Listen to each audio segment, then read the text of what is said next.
Cheerleaders here at ORUD getting ready for the big game. We are Oak Ridge! We are Oak Ridge! We are Oak Ridge! We are Oak Ridge! We are Oak Ridge! We can help you clean up after the game with a reliable natural gas water heater and the energy savings of a gas dryer. Host your friends in style and be the envy of your neighborhood when entertaining this football season with natural gas appliances purchased from ORUD at 0% interest. Adding a natural gas grill to your home means you'll never have to run to the store before kickoff to fill up that propane tank again. Make the switch today. You can make the game-winning play by switching to natural gas this football season. ORUD is your affordable energy choice. Let's go!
When the 21st century began, so did a rivalry between Midway and Coalfield. Sure, the teams had played 34 times before then. They'd even met 7 times throughout the 90s.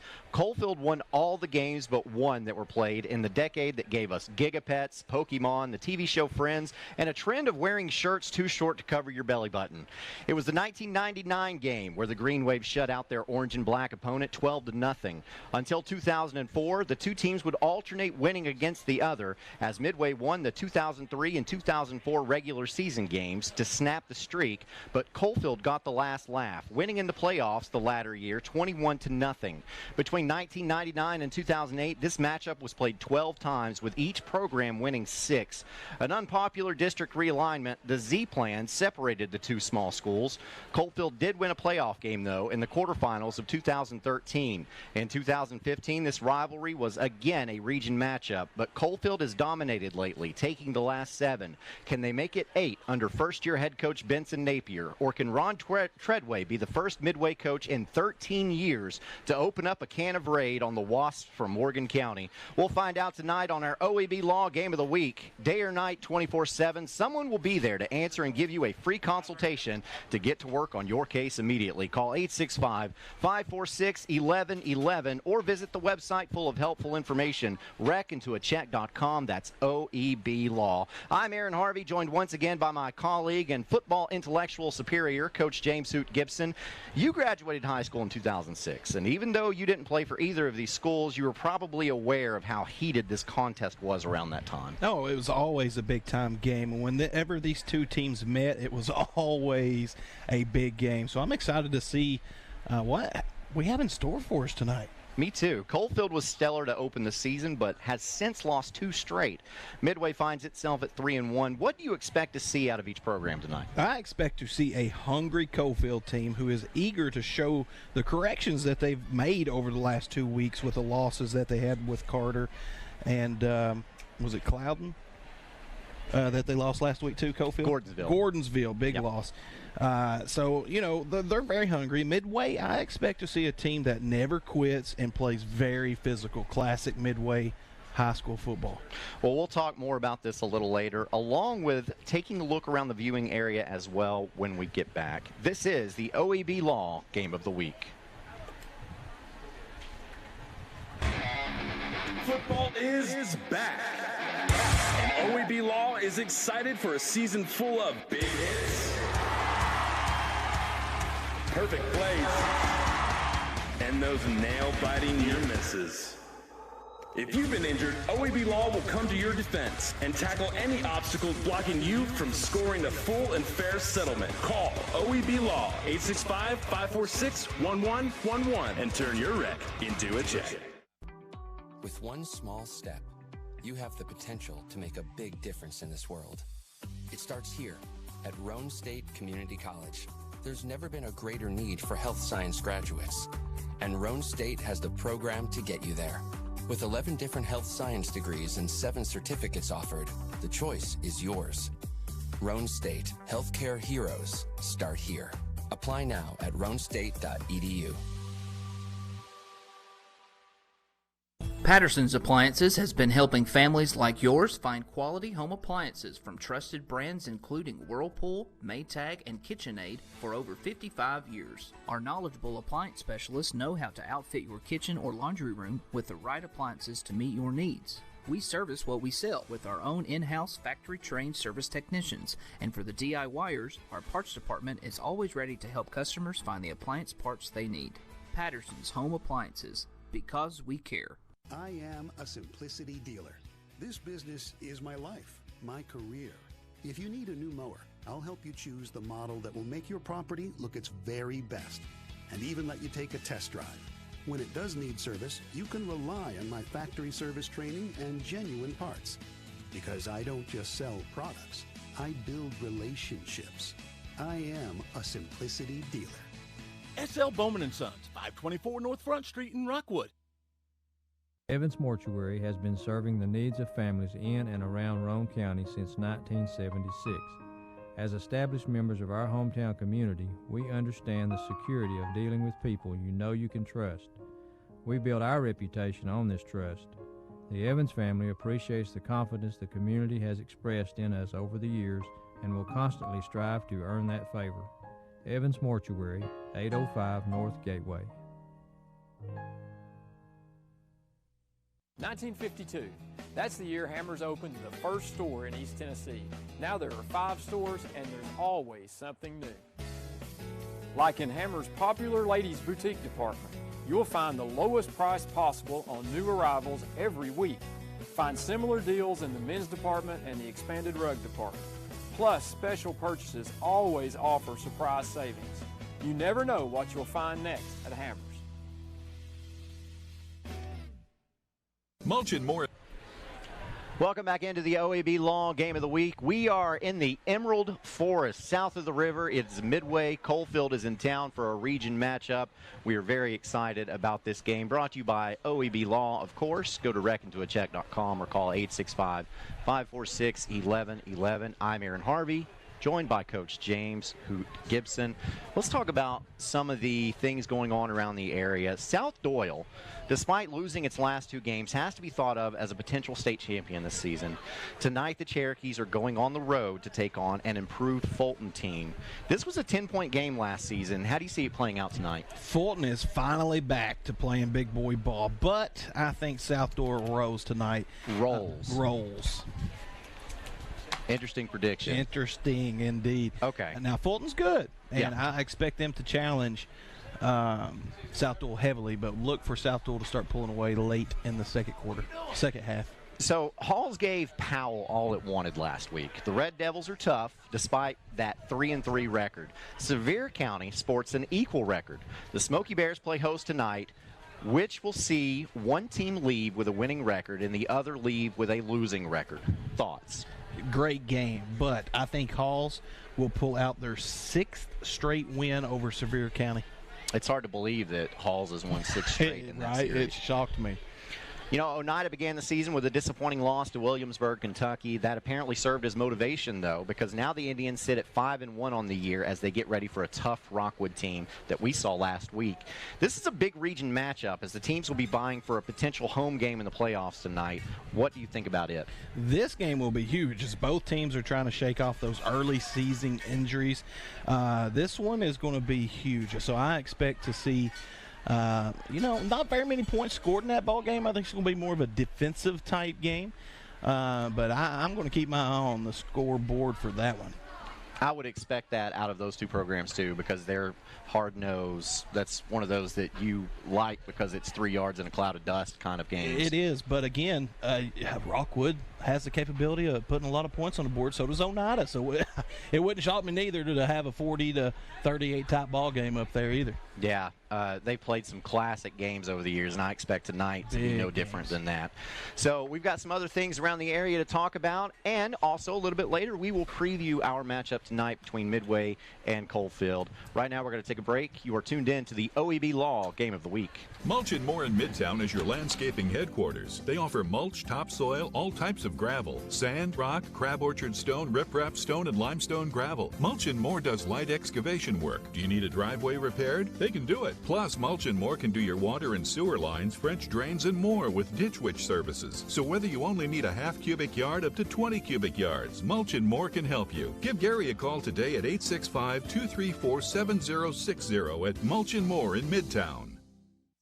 American Outdoor Equipment has a great new location in Rockwood. They are a Branson tractor dealer with various sizes to choose from. Branson's greatest asset is their strength, quality, and features. But American Outdoor Equipment also has Bobcat mowers. You can expect the best when it comes to performance, durability, and comfort with a Bobcat mower. Or how about a Dixie Chopper mower? They're the world's fastest lawn mowers. They have a large service and parts department. They are family owned and operated, plus they offer in-house financing. That's American Outdoor Equipment in Rockwood.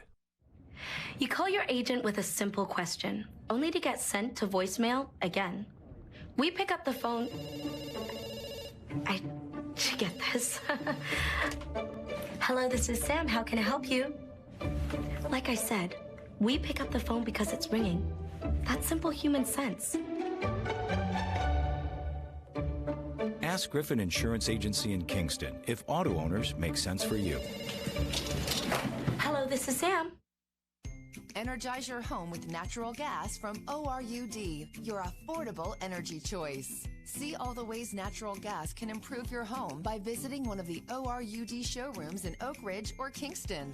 New gas appliances run more efficiently. They provide hot water when you need it, precise heat control for cooking, and can dry clothes in about half the time. Comfort you can feel. Savings you can use. ORUD Natural Gas. To be honest, I was skeptical about getting the COVID-19 vaccine. I checked what the CDC says and spoke with my doctor about the potential side effects. It definitely made me much less anxious. She told me if I have some arm pain or feel tired, that's completely normal as my body builds a defense to the virus. I was willing to take the vaccine to protect me, my family, and my friends. Join the millions of Tennesseans who have decided to give COVID-19 vaccines a shot. Visit covid19.tn.gov to find an appointment today. Welcome back into your OEB Law Game of the Week. It's Midway and Coalfield here in Roane County, south of the river. Should be a good game tonight. We are looking forward to it. Aaron Harvey, Coach James Hoot Gibson, along with you as you see the Coalfield players getting a pregame talking to as they get prepared for this one. So let's talk about last night on Rivalry Thursday. So Anderson County opened its door to Carter for a region matchup and ultimately got a 48-14 win as the Mavericks get one step closer to a regular season region title and the number one seed for the playoffs. The big news last week was that their starting quarterback, Walker Martinez, would be out indefinitely following surgery to his wrist, and now it appears AC is going to trust a freshman to carry the load at quarterback. Cody Miller started the game and Nick Moog ran some from the Wildcat. It wasn't as high-powered as fans like Tim Elrod may be used to, but it was rather efficient. A freshman quarterback can only continue to get better, right? Yeah, that's exactly right. And he made some really great throws for them last night. You know, the future's really bright for Anderson County. They're going to continue to get the jive down of breaking in a new quarterback moving forward. So I'm excited to see how much more developed he is come playoff time. Yeah, and you look at, they played Elizabethton, and they didn't have, that was the first game, they didn't have Walker Martinez. That's a big task to, you basically have to change your offense a lot. And then you got to play a team like Elizabethton who has been deep in the playoffs year after year after year. So you're going to look at that final score, you're going to get in the playoffs, Anderson County might have to play them again, and you're not going to be able to take anything from that first game because Anderson County should look like a different team by then. They will be, and that quarterback will be a different quarterback come that time as well. So the Powell Panthers are on the road tonight, looking to continue their successful season thus far at Blankenship Field against the Wildcats. Oak Ridge hasn't played anywhere near the potential most people believe they could reach, but they're 2-0 in the region, and that's where it counts. Oak Ridge escaped with a 28-27 win last season. How do you see this one playing out? You know, in the preseason, this was one of the games that I was really excited about, and it still could be. Oak Ridge could, knock off a Powell, but I expect to see Oak Ridge hang on early and eventually fall to a better Powell team. So Powell last week, a rivalry game, struggled against Halls, but maybe that is motivation for this Powell team to get their head screwed on right, and maybe you don't want to be Oak Ridge tonight. So we'll see how that goes. Oak Ridge, of course, always, or in years past, has been a late blooming team, and they were last year and went all the way to the state championship. They start playing real ball in Oak Ridge when it starts turning weather. So we'll see. We'll keep an update on that as well. So we've got some other games going on around the area tonight. So here's what we've got. Campbell County at Clinton. That has potential to be a pretty good game. Kingston at McMinn Central. Kingston trying to right that ship after taking its first loss last week. Sunbright is at Oakdale. Morgan County Pride going on there as the northernmost team plays the southernmost Morgan County team. Harriman's at Oliver Springs. That's a big region game for both of those teams. And then Wartburg goes to York. If Wartburg can get a win against York, then they're right back in the playoff picture, having gone winless so far this season. That would be really big for that stagnant Wartburg football program. Hung with Oneida. That was a 7-0 victory. So, region standings are taking a lot more shape now, so you might can actually get something from it if we look at those.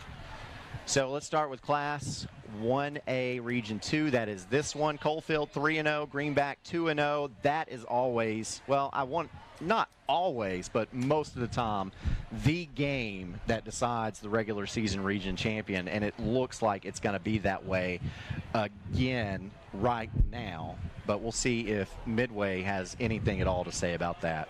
Because here's the thing about Midway. They're sitting down there 0-1 the region. They lost that game to Oakdale, shocked everybody.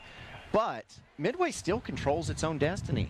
If you get the win tonight against Coalfield, you win the rest of your games, then you win the tiebreaker against Coalfield, and you win a region championship. Yeah, it was a bad loss. Don't get it twisted. But it's they still control their own destiny. If they win out, hey, and that's they control it.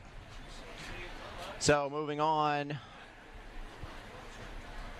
to Class 2A Region 2, you got Monterey, Oneida, Rockwood, York, Wartburg. This is what we're talking about. There's only 5 teams in that region.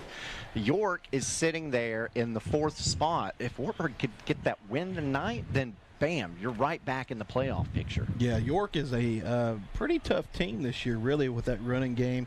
Monterey leading that region, and they have, you want to talk about a prolific running game. Monterey is loaded with running game. So let's see what happens with that Oneida Rockwood game tonight and see what happens moving forward. Yeah, that's the big one. The top 2 teams get a home game in the first round of the playoffs. So that Oneida Rockwood game could very well determine who gets that home game in the first round of the playoffs. Both places are tough to play at, Rockwood and Oneida. Oh, yeah. So in Class 3 Region 2, or Class 3A Region 2, you got Alcoa, of course. They're going to stay up there for the rest of forever. Then followed by Gatlinburg, Pittman, Pigeon Forge, Austin East, Northview Academy, Union County. Honestly, that region is a little bit disappointing this year. You expect it to be tougher based on the teams that are in there, but everybody's kind of dropped off a little bit. It's just a road grade after, Alcoa. After you play Alcoa, all these poor teams, after they play Alcoa, they're usually losing that next ball game. It's kind of like the Alabama of the SEC.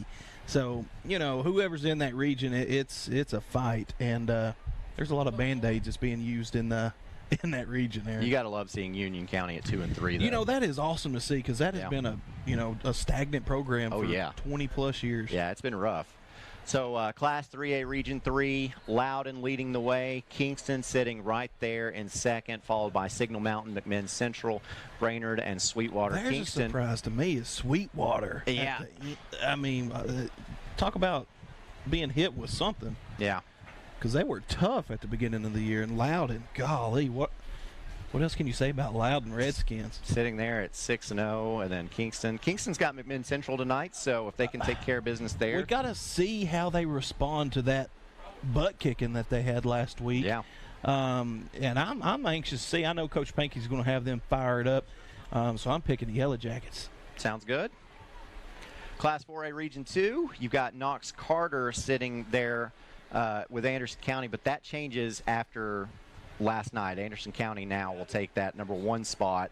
And South Doyle sitting there right in third, followed by Fulton, Gibbs, and Scott. That South Doyle-Fulton game, very important tonight because based on how Carter started the season looking really, really good, and they've kind of really dropped off their last 3 games. And so you're looking at maybe South Doyle and Fulton, they're wanting to climb up there and get that Knox game. Carter hasn't played good football ever since the first half of that Coalfield game. Yeah. I think that was a tone setter for him. So Class 5A Region 2, you've got West leading the way. West, of course, one of the best teams in the state. Their 1 loss was to Alcoa, and it took double overtime for that to take place. You got Central there in second. Central's turned the volume up a lot. Hall's sitting there in third, followed by Cott County, Sevier County, and Heritage. So Class 5A Region 3, Powell, Oak Ridge, top of the charts. That game tonight could determine who gets that number 1 seed. We'll see. Carnes, Campbell County, Clinton. So you know why that Campbell County Clinton game is important. It could be that the loser doesn't end up making the playoffs. So we'll see about that. Class 6A Region 2, of course, Maryville is on top of that. Bradley Central, though, also undefeated at 5-0, followed by Cleveland, Bearden, Farragut, and Hardin Valley. And Maryville has Cleveland tonight, I'm pretty sure. So those are your region standings. I tell you what, let's go ahead and get a break. And then when we get back, we will talk about this Midway Coalfield game on the OEB Law Game of the Week. Everything from checklist and tackling kids' activities to exploring and enjoying life's special moments. Ray Varner Ford in Clinton can help you embrace it all in a new or pre-owned vehicle. 2021 Ford F-150 Super Crew 4x4 XLT, $53,992. 2018 Nissan Murano, $28,890. 2016 GMC Terrain Denali, $24,890. Prepare your vehicle for seasonal changes at our Quick Lane Tire and Auto Center. Local you trust, a lifestyle you can afford. Ray Varner Ford, your East Tennessee Ford dealership. The Harriman Utility Board works hard to ensure reliable electric power is delivered to our service area. Recurring tree trimming and maintenance is essential to preventing unplanned outages caused by falling trees. HUB crews are constantly at work during the peak growing season and respond rapidly to storm damage. As partners in our community, we urge customers to be aware of the importance of electric line right-of-way management. Find out more about current right-of-way policies at our website, hub-tn.com. Pre-planning it makes the process just so much easier for the family. It relieves them of having to make some difficult decisions at a bad time. I've made arrangements with hundreds of families that I have never had a family come in and say, gee, I wish Mom hadn't have done this. Pre-planning, I think, is one of the best things you can do for your family, just to alleviate those concerns.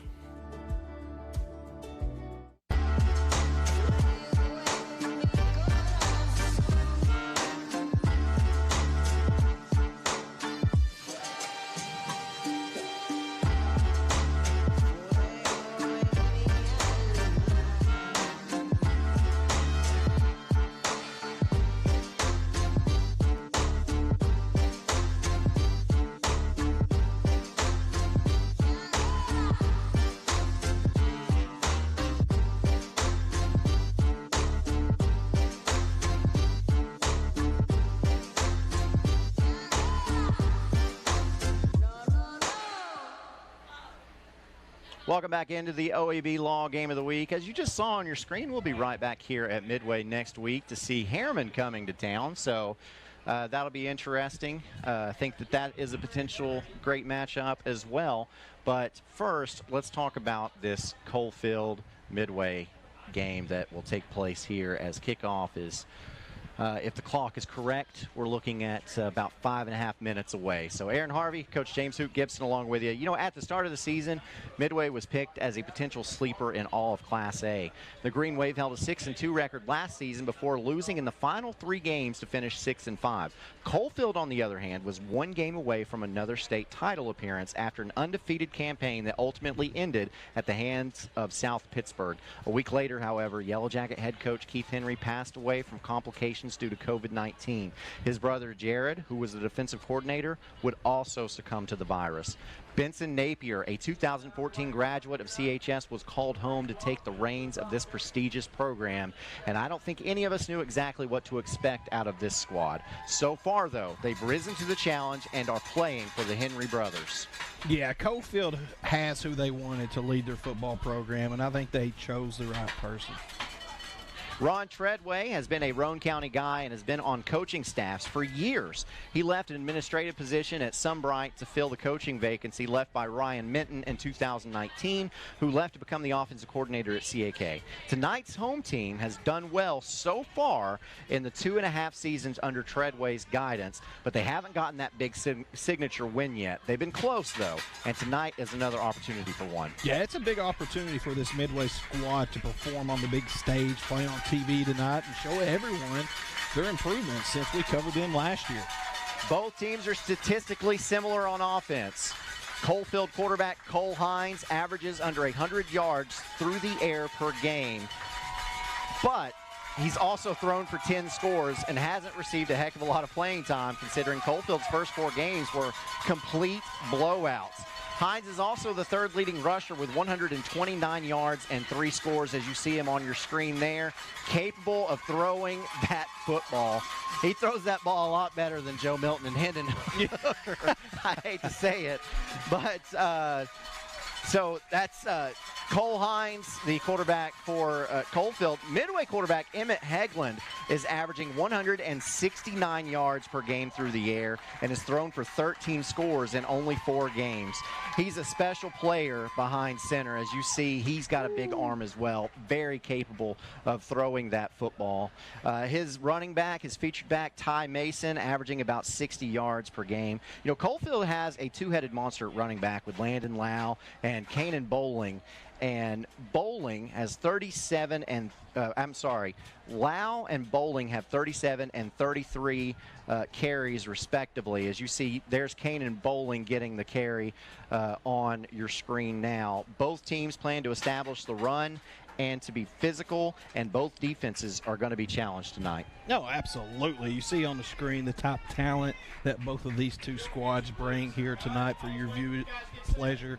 You see the big offensive lineman right there, the left tackle for the Coalfield Yellowjackets. He is a difference maker for that Coalfield team. Bryson Ridge, he's a senior for that program. You see him on the screen, getting outside, moving really well sideline to sideline, and they're following him, and he works his way upfield and picks up a block 20, 30 yards downfield. And that, you can't ask for no more. Now let's get ready for our national anthem.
tells you that it is almost game time. You know, you talked about Bryson Ridge, big offensive lineman, talented offensive lineman for this Coalfield team. They always have a very good offensive line, but there's always someone who stands out on that. You know, in years past, you're talking about you've got Jake Kilby. You've got Benson Napier was another great offensive lineman and actually plays both ways. You got Zach Stewart, who actually got was rated a 4-star prospect according to Rivals, and committed to the University of Tennessee. And that's just recently. We could do that for hours talking about Coalfield high school football players. You see the coin flip here. And Coalfield wins the toss and elects to receive. So we'll get to see this Coalfield offense on the field first. But you're exactly right. You speak to the offensive line. It's convenient that they hire an offensive lineman as a head football coach. So I guarantee you that's priority. And this is a different Coalfield team than under the Henrys. They are more dominant with the offensive line than I've seen them in years. They are really well coached up. And this is a very high-class football coaching staff for Coalfield. They bring some college knowledge to the high school ranks here in the Morgan County, Rome County area. And it's big-time football we should be seeing moving forward for both of these two teams. Yeah, you mentioned an offensive coordinator being head coach, or I'm sorry, an offensive lineman being a head coach. That seems to work. Just off the top of my head, you've got Philip Fulmer was a really good offensive lineman and also a really good head football coach. You've got the guy at Arkansas right now, Sam Pittman. Sam Pittman, the offensive line coach. Yeah. And well, I mean, if you really put it up on a screen and you look at Hall of Fame coaches, most of them played the offensive line. And there's a reason. In college, most of your offensive linemen, generally speaking, are the smartest players on your football team. And that transitions over to career and or whatever they choose to do for the rest of their life. And, you know, that's not the stereotype. A lot of people would have a hard time believing that. They think, oh, they're just big meatheads. But really, no, that's the defensive line. There you go. You know, I used to work with a former offensive lineman. He played at Fulton, and just such a smart guy. Mm-hmm. He was so intelligent. Retired, so I hope he's doing well. His name's Bobby Shelton. Offensive line is the hardest position to play, and it's the hardest position to coach. You've got more people on the field than any other position at the same time. And you know what? You're biased because you were an offensive lineman, but I'll back you up on that. I think that's true. Yeah, you're only as good as your offensive line. We see this kickoff, which is brought to you by Davis Funeral Homes with 2 locations in Harriman and Wartburg. Go to davisfuneralhomes.com, see what they can do for you. This is Sierra Cowell kicking off for Midway. Yes, that's a girl's name because that is a girl. And kicks one on the ground, and Coalfield is able to recover. It is Levi Mullins. And so Coalfield will start this game with pretty good field position. Levi Mullins, if that's who I think it is, his mother was a really good basketball player there. There you see some footage of Sierra.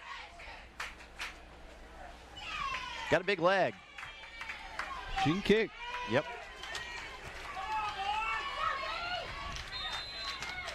So here is Hines. Starts in the shotgun position. 3 wide receivers to his left, 1 to his right. Immediately lets it go. Sets up the bubble screen. That's complete. And after a pickup of about 6 or 7, we'll have to see where they spot it. So Coalfield's first play is a good one. Well, I'll tell you, back on the play, number 20 for Coalfield, Levi Mullins, did a really good job of blocking that cornerback to be able to let his wide receiver pick up a couple extra yards. So they do give him 6. It'll be 2nd and 4. Ball spotted at the 48-yard line. Hines. Again, 3 wideouts to the left, 1 to the right. Hines is going to tuck it and run. And Cole Hines has his first down and more. Still on his feet. Look at the stutter steps and juke moves. as Hines tramples into Midway territory. And again, Cole Hines is the third leading rusher on this Coalfield team. He didn't go. He's a difference maker. I mean, watch the Chuck Fleischman replay again, here. 3 wide and there outs is to Midway cleats left all over the field. He is a difference maker. Watch here. Watch him plant that foot. Whoop. Stutter. Back inside. Juke. And picks up tough yardage. It's hard to face a quarterback that can do that. So here's Hines again in the backfield, takes a shotgun snap, design quarterback draw. Hines gets up to about the 30-yard line. Another really good pickup of about 7 yards on that Hammers 1st and 10, and Coalfield's in business. Big battle here between two monster offensive defensive linemen, between number 54 Dominic Meza, the big senior defensive tackle for Midway, and number 60 Bryson Ridge, left tackle for the Coalfield Yellowjackets. So here's Cole Hines, handoff. This time goes to Landon Lau. Lau gets upfield. He has enough for a Hammers 1st and 10. Tackle made by Emmett Heglund. So Coalfield sends a guy in motion, a little misdirection there, gets the chains moving. Ball spotted inside the 20 at about the 19-yard line.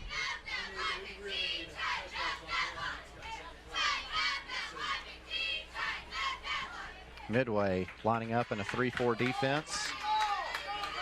Hines sends 2 to his left and 2 to his right. Lau in the backfield with him. Man in motion, fakes the handoff, looks downfield. He's got a man there. It's caught, and it is in for a touchdown, Coalfield, as he hits Rommel Conlon. And that was quick, as there is 9:15 left to go in this first quarter. They ran everybody out of the way. Only one there was the Coalfield wide receiver. Safety was nowhere to be found for the Midway Green Wave. On to attempt the extra point for Coalfield is Luke Treese. Treese's extra point is up, and it is good. Your new score after Coalfield takes 2 minutes and 45 seconds to go all the way downfield is Coalfield 7, Midway nothing. Football is back.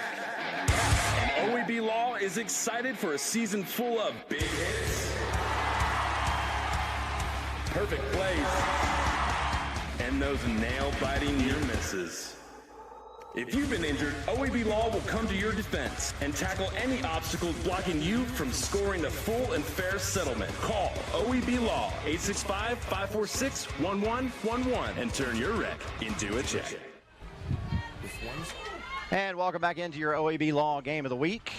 Coalfield leads this one early, 7-0. 9:15 left to go in the first quarter as we get set for our Davis Funeral Home kickoff. Davis Funeral Home, again, with 2 locations in Harriman and Wartburg. Go to davisfuneralhomes.com. Set to kick for Coalfield is Hayden Hicks. Pretty good kickoff. Take it inside the 10-yard line.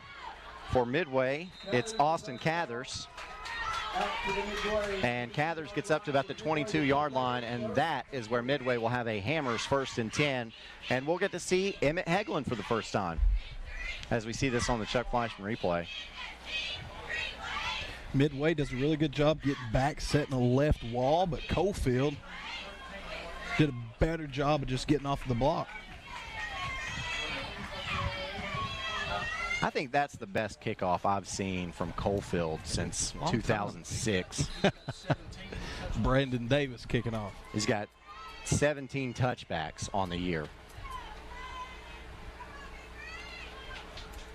Here's Heglund, handoff, and finding a lot of room is Ty Mason.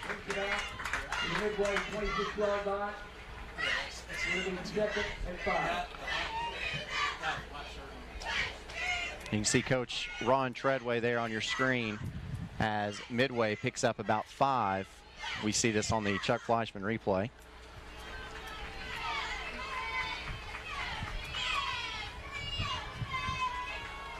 Here's Heglund, drops back to pass, lets it go. That pass is complete. And getting upfield is Seth Gordon.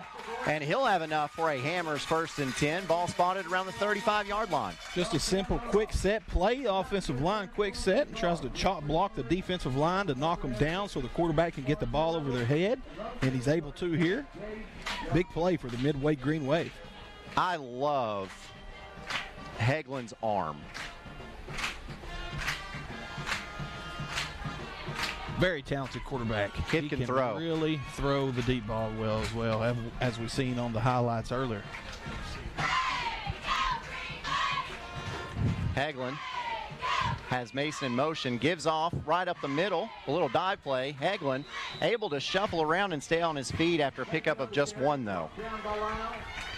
Tackle made by number 23, Brock Jones, linebacker, junior for the Coalfield Yellowjackets.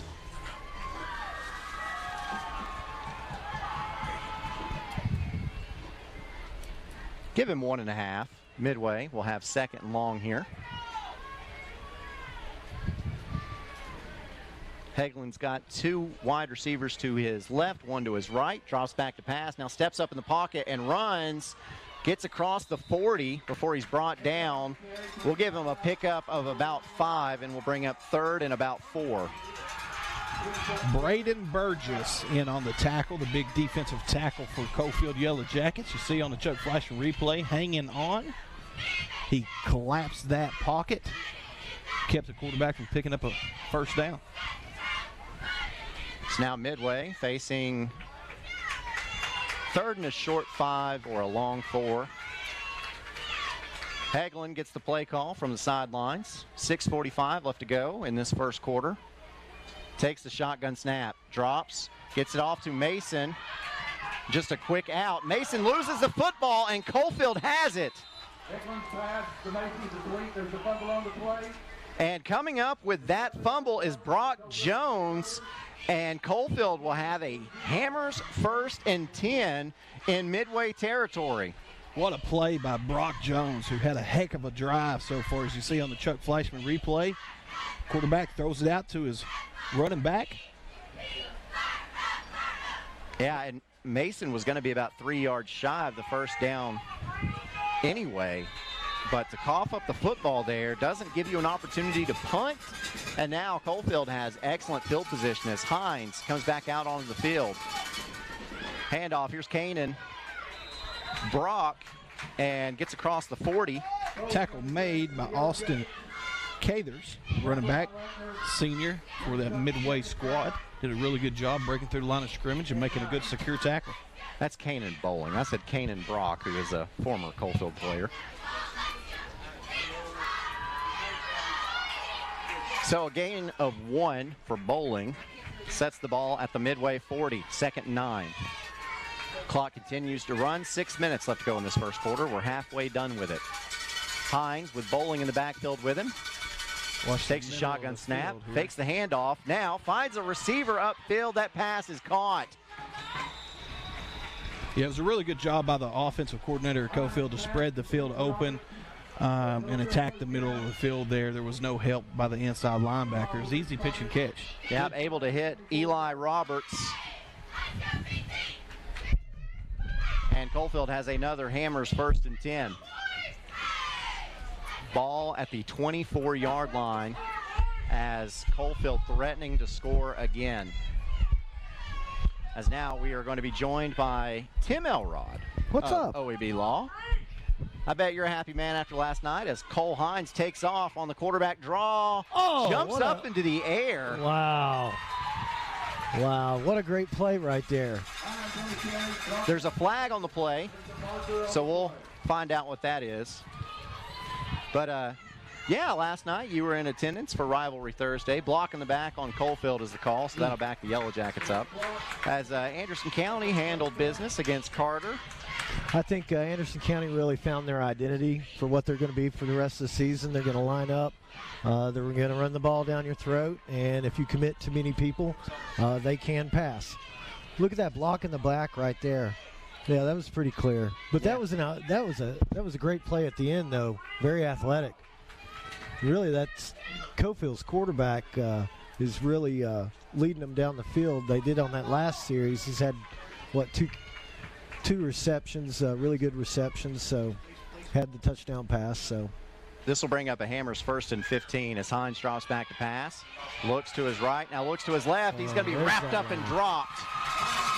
And with the sack for Midway is Trent Crabtree, a senior on the defensive line, and that'll bring up 2nd and even longer than before. Yeah, he met the true green wave there. That whole side was bottled up. He tried to escape, and there was no escaping. If you look at 54 and 58, the anchors on that defensive line, those guys are no joke. I mean, they've got a little speed at nose tackle, it looks like. So they match up really well. There's a reason they've won some games this year. Yeah, this Coalfield program coming off 2 straight losses. It looks like they are determined tonight as you got a bunch formation to the left for Hines. Hines lets it go to Lau out of the backfield, and Lau turns it up the sideline and is pushed out of bounds. He was still going. He had a full head of steam, and it looks like he trucked a cheerleader. At least. Who says well, being she's a cheerleader pumped about is it, though. I mean, as we see on the Chuck Fleischman replay, Hines catches the corner, accelerate, can't slow down, and bang! Oh my gosh! Right to the fence. Wow! But she got up okay. and she's all right and still cheering. So that just shows you Coalfield toughness now. Yeah, a pickup of about 5 will bring up 3rd and 12. The difference between the cheerleaders and the football players, one of the main differences, the cheerleaders aren't wearing pads. That's right. Oh, you got and now Cole Hines is sacked and he fumbles the football.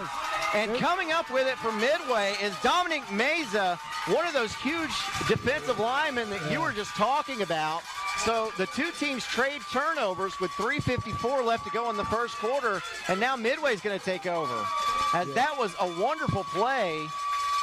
Oh, yeah, he just got in there and stripped that ball out. Yeah. I mean, that was pure athletic ability on 54's part. You know, what a play. Trent Crabtree coming off his block, reaching around to knock that ball free. That was big for Midway, able to take over with 3:54 left to go in the first quarter. So now here is Emmett Heglund again, 2 wide receivers to his right, 1 to his left. Mason in the backfield.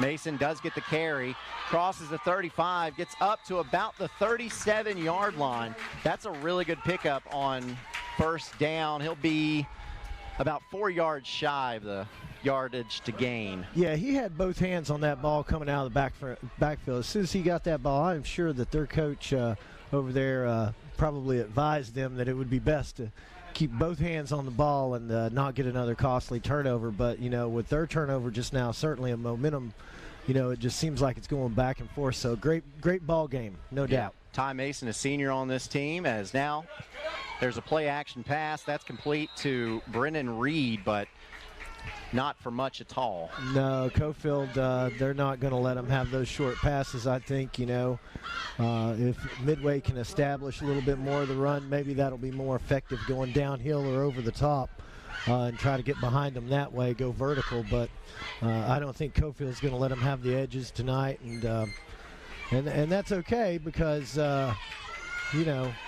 I think Midway's line really can stand up to the test and make a big difference in here. I mean, you know, a lot of these guys go both ways, so you see the same defensive front on the offensive front, and I'm sure those guys take pride in what they do. And now Heglund on a design quarterback draw, crosses the 40 down to the 41. He's going to be 1.5 yards shy of the first down, and so now you're going to have a 4th and short. Ooh. Actually, where they spotted it, he's only like inches away from that first down. Well, maybe they need to ask for another look, but you're on the negative side of the field, so we'll see if Midway is going to go for this. You don't want to give Coalfield good field position, but at the same time, you don't want to waste a good opportunity to keep the chains moving. So, well, I think Midway's coach has seen a lot out of his defense so far. They withstood that first. Got some movement. A hard count. Encroaching. Oh, what a great play. That's right. He did jump. And I do believe this will be an encroachment on Coalfield. Let's see. Dead ball. Oh, a false start on Midway. Oh. That's a game changer right there. I mean, wow. Now Midway. Now, do you punt? I do believe Midway will punt now. Well, I think there's some question about it. There's certainly a discussion between 10 and 3. Yeah, so they're going to send Seth Gordon back to punt this football. Wow, you know, that I think that was a linebacker that just came up to the line enough to maybe make that 51 jump or something like that. It was certainly close. Gordon's punt is up high. And calling for the fair catch. Oh, here we go. He muffs it and can't pick it up. Someone's got to get it. And Coalfield finally comes up with it, but it was Landon Gallion who muffed that punt, and I think coming up with it was Eli Roberts. You know, he got some incredible height on that punt, and it's likely that guy just lost it in the lights and bobbled it. So let's look at this Chuck Fleischman replay of that offsides penalty. No one moved for Midway. Maybe somebody picked their hand up or something like that. Certainly the referee saw something and might be a flinch on somebody, but that is huge. Well, it's certainly inconsistent, that's for sure. So Coalfield takes back over. Ball spotted at, looks like the 16-yard line. Here's Hines. Handoff goes to Lau. Lau tries to get the outside, does not. As coming up to make the tackle for Coalfield is Ty Mason, or for Midway is Ty Mason, and there is a flag on the play. So we'll wait and see what this one is. Well, let's, you know, that punt. Hold on Coalfield. You know, that muffin, that punt really flipped the field position, and now when you back it up with a negative play like you just had, and then you've got a holding on you, you know, you're just digging yourself a hole, and that could give Midway the opportunity to capitalize on that. So this Coalfield football program is a really talented single-A program. You watched Carter last night as they played Anderson County. Carter needed a touchdown in the last 40 seconds of that game to beat this Coalfield team. So they are very talented as Lau gets the handoff up the middle. Yeah, they're very talented, and that's just a Coalfield tradition. I don't think it's hard to remember when they didn't have a competitive team, and most of the time they're going to make some hay in the playoffs, and it's, you know, yeah. You know, when you look at Midway's line, you know, I think Coalfield needs to rethink about testing that. I think they're having a little more success on the edges and across the middle, it seems. But well, now Coalfield got them backed up. Yeah, Coalfield's going to set up with two backs in the backfield as Bowling and Lau are both back there. Hines throws the football. That pass is complete. And still on his feet is Gallion. And Gallion gets up past the 27 to about the 28, and that's going to bring up a third and very manageable. It's going to be third and about 4 from where they started the ball. Maybe not Kingston. And speaking of Kingston, we've got a score update. McMinn Central leads over the Yellowjackets 7-6 as we get to the end of the first quarter. Coalfield 7 and Midway nothing. Here on the OEB Law Game of the Week.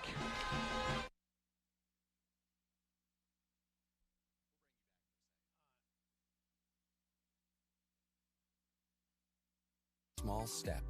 You have the potential to make a big difference in this world. It starts here at Roan State Community College.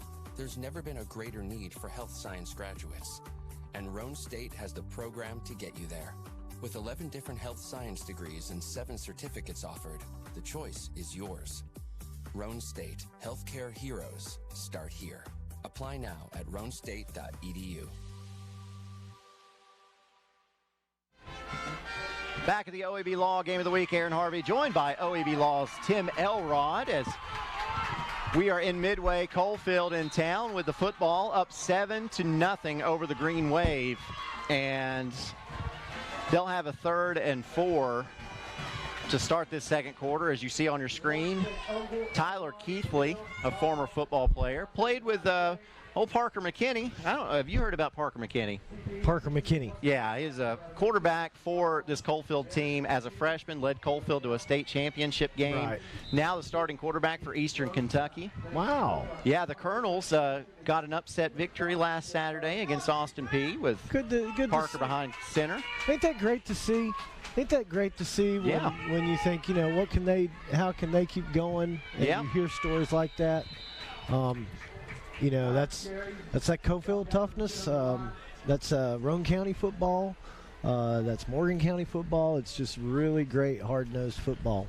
So Landon Lau lined up in the Wildcat for Coalfield and is able to pick up that Hammers 1st and 10 to keep the chains going for Coalfield. They were backed way up with a 1st and 20, and then they had a 2nd and 17.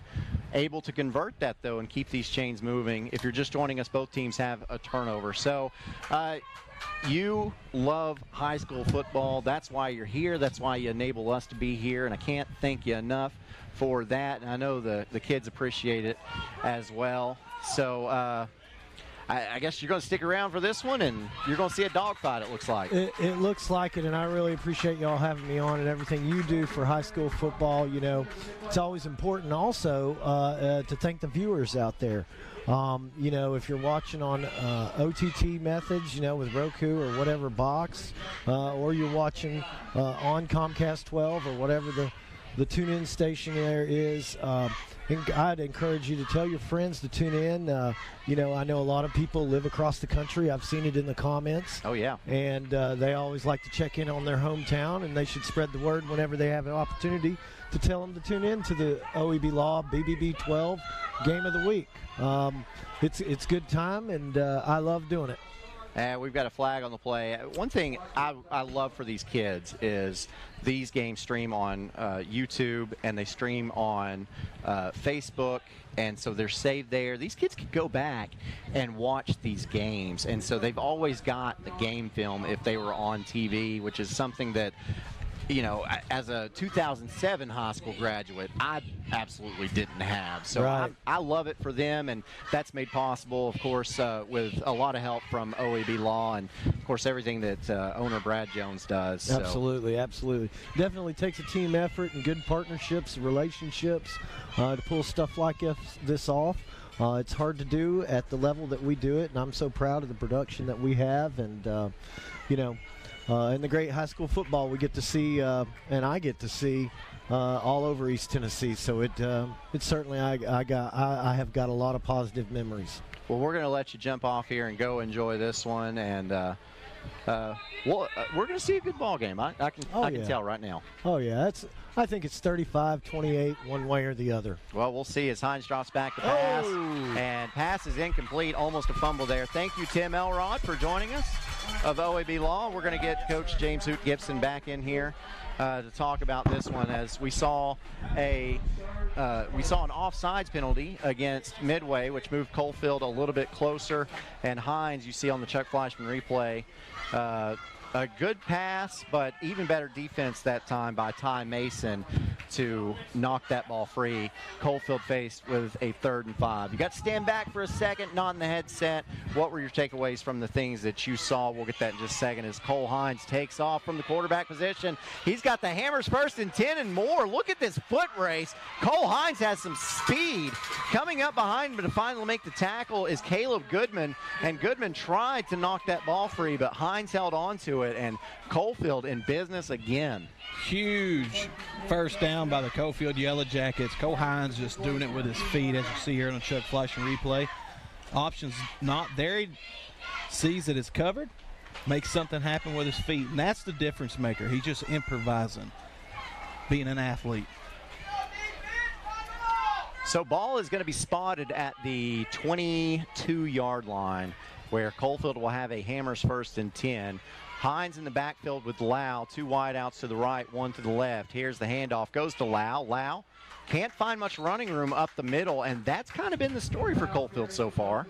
Yeah, Midway's done a really good job of clogging the middle of that offensive lineup so that you can't really get in there. So they're trying to bounce everything outside. You see there's no hole there. The fullback hits right in there, and there's just nowhere for the running back to go. That's a good job by the Midway defense. Pickup of 2 will bring up 2nd and 8. Hines comes back to the line of scrimmage out of that shotgun formation. Lau in the backfield again. And this time going to fake the handoff to Lau. Hines on the move, rolls to his right, under a lot of pressure, has to tuck it and go. And he's going to be really close to the first down, and we've got a flag that comes out. There's a flag on the play. I was trying to look at the yard to gain, so I didn't exactly see what happened when he goes out of bounds. Personal foul on Midway, so I guess, well, let me see the Chuck Flashman replay so I can see exactly what happened. But look at Cole Hines, evasive, and just had to take off with it. Oh, yeah. Now, I don't know if that Midway player just lost his balance, but we've got an update out of Oneida. Rockwood up 14-7, and Powell is up 7-0 on Oak Ridge. So those are some scores that we'll keep an eye on. We got a timeout. Coalfield, this timeout brought to you by Patterson's Appliances. While you wait, visit pattersonsappliances.com to shop online for quality home appliances today. Patterson's Appliances has been helping families like yours find quality home appliances from trusted brands including Whirlpool, Maytag, and KitchenAid for over 55 years. Our knowledgeable appliance specialists know how to outfit your kitchen or laundry room with the right appliances to meet your needs. We service what we sell with our own in-house factory-trained service technicians, and for the DIYers, our parts department is always ready to help customers find the appliance parts they need. Patterson's Home Appliances, because we care. Back into your OEB Law Game of the Week. Aaron Harvey, James Hoot Gibson with you. 8:12 left to go in the second quarter. Coalfield leads 7-0, and threatening again are the Yellowjackets. Again, Coalfield has won 7 straight in this series.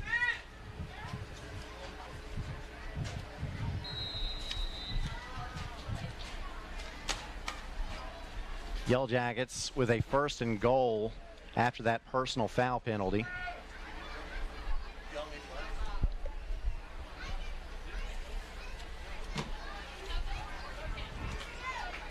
Hines.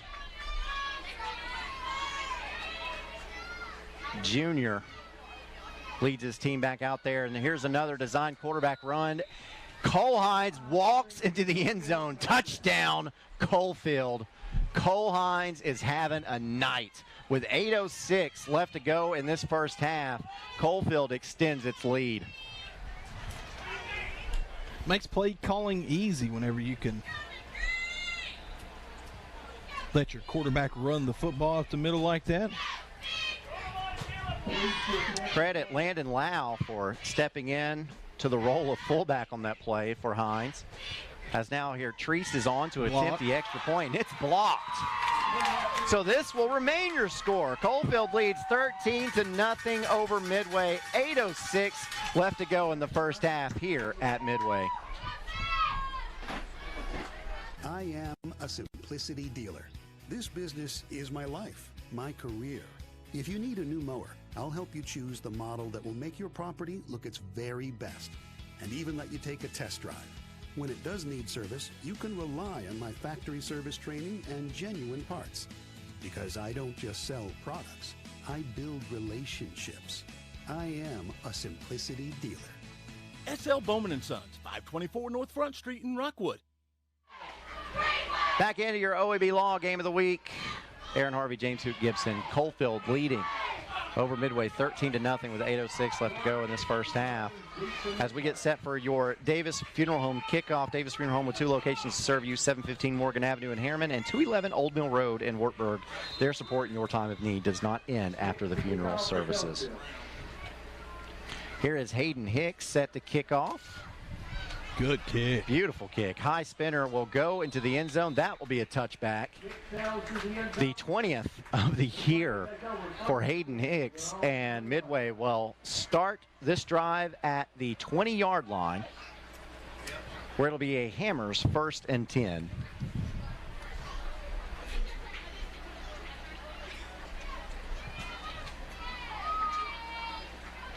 So what do you think the story of the game is so far?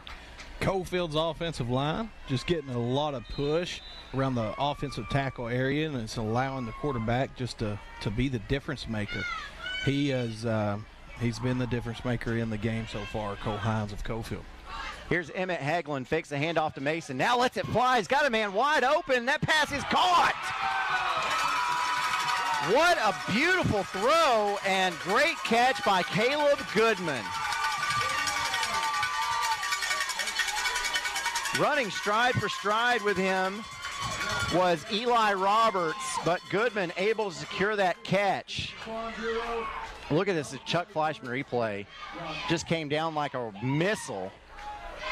And now, just like that, that was a 40-yard gain, and Midway is in Coalfield territory for the first time tonight.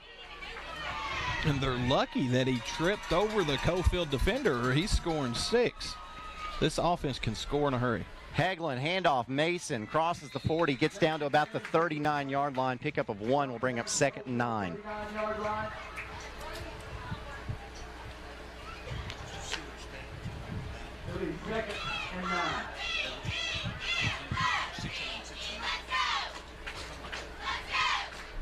Midway getting the call from the sideline from their offensive coordinator.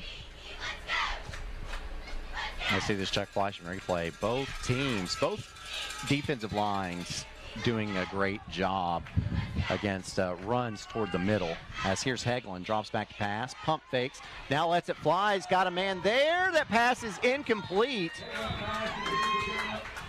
As coming over from the safety position to defend was Landon Gallion, but Goodman still got a hand on that one and could have possibly come down with it.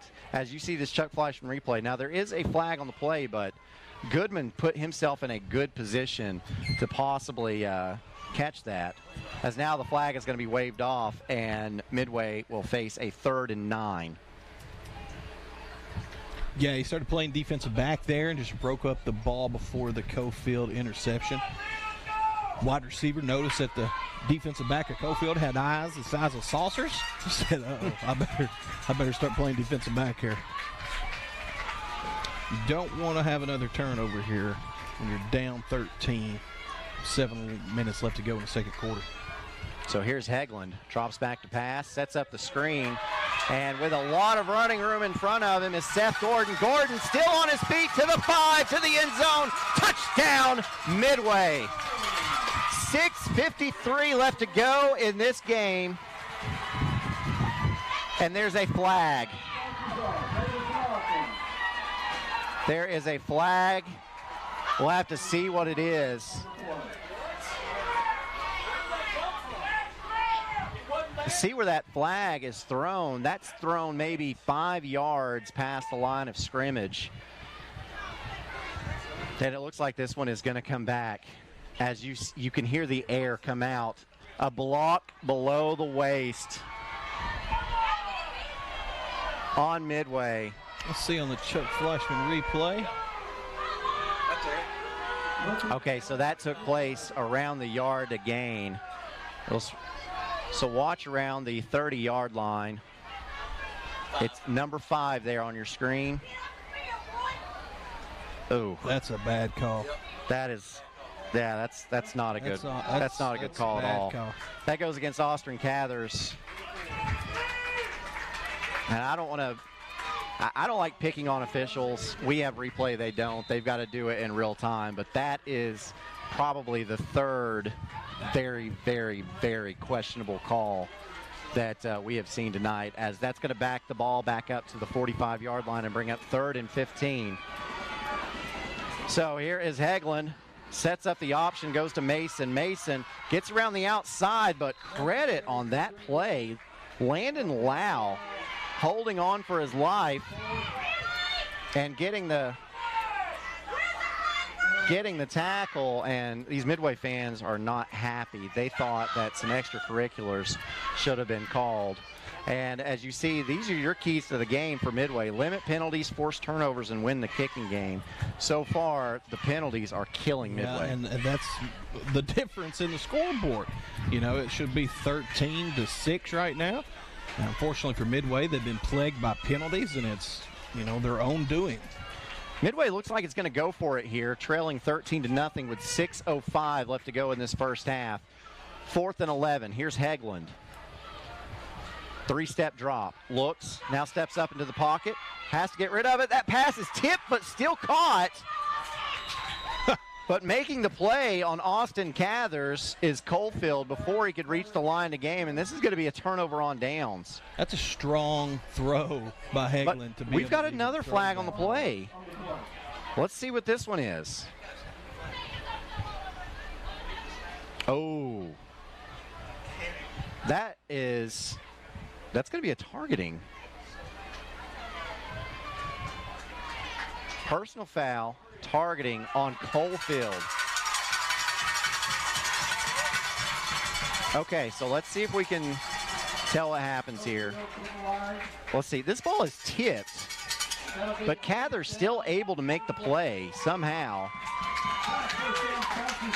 And right there at the end, maybe? Now, if you're looking at number 19 for Coalfield is Hayden Hicks. Hayden Hicks looked like he led with the crown of his helmet, but it didn't look like he made contact.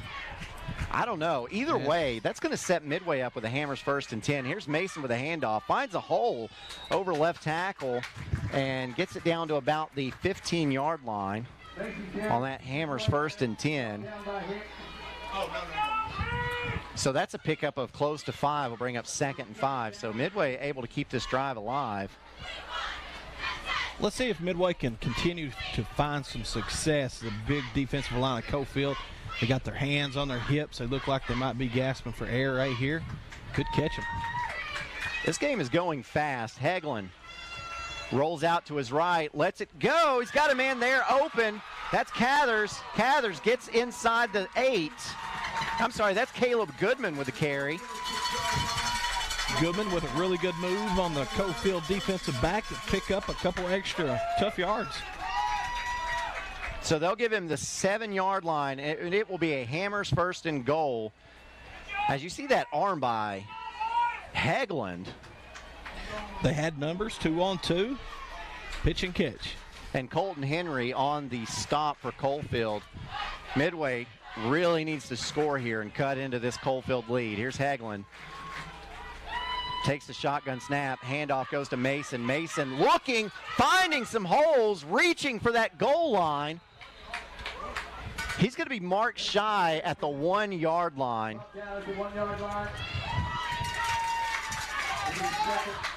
So Mason picks up 6 yards on that carry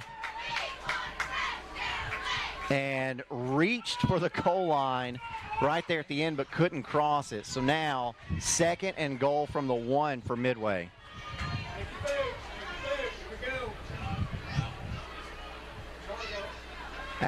In the second quarter with 7:34 left, Rockwood leads Oneida 17-7. And now getting into the end zone for Midway. Touchdown, Emmett Heglund. So Midway responds with a touchdown of its own with 3:58 left to go in this first half.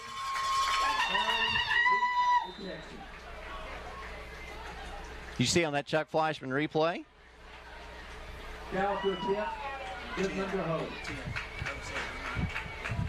And now Sierra Cowell on to attempt the extra point. Caleb Goodman to hold. That kick is up, and it is good. Midway cuts the lead to 6 with 3:58 left to go in this second quarter. It's Coalfield 13, Midway 7 on your OEB Law Game of the Week.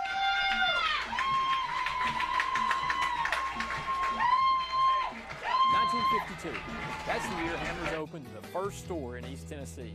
Now there are 5 stores, and there's always something new. Like in Hammers' popular ladies' boutique department, you'll find the lowest price possible on new arrivals every week. Find similar deals in the men's department and the expanded rug department. Plus, special purchases always offer surprise savings. You never know what you'll find next at Hammers.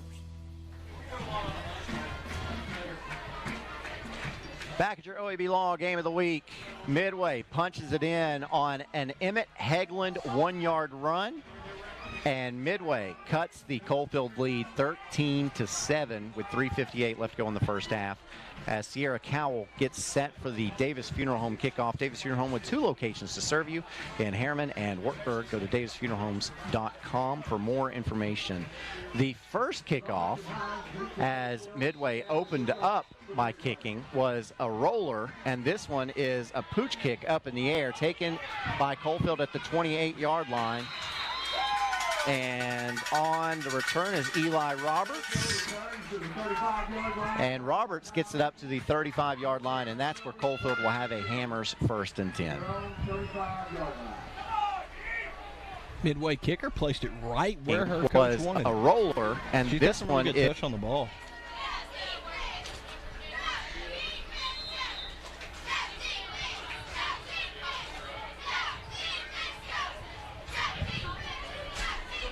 Coalfield in the huddle, getting the play call from the quarterback, Cole Hines. Hines, a junior. Double tight end set. Handoff goes to Landon Lau. Lau again can't find a lot of running room up the middle. He'll pick up 3, which will bring up 2nd and 7. Tackle net made by Seth Brackett, linebacker for that Midway Green Wave defense. Did a really good job stepping up in the hole. Brackett is the leading tackler for this Midway team, which makes sense. Here's Hines. Another keeper around the end. Has enough for the Hammers' first down and more. And he slips out of bounds. That's a big gainer. But we have another flag on the play. I'm trying to find it. It is sitting at about the 47-yard line in front of the Coalfield bench, and that's going against Coalfield. And that's another hold. So let's see around the 47-yard line if we can see a hold. Yeah, he's just going to call it. Yeah. I mean, you know, when you do it right in front of the sideline judge, he's going to call it, even if it is just minor holding, and that was very minor. That goes against Levi Mullins. So that's going to negate a big gain, and the ball's going to be spotted around the original line of scrimmage.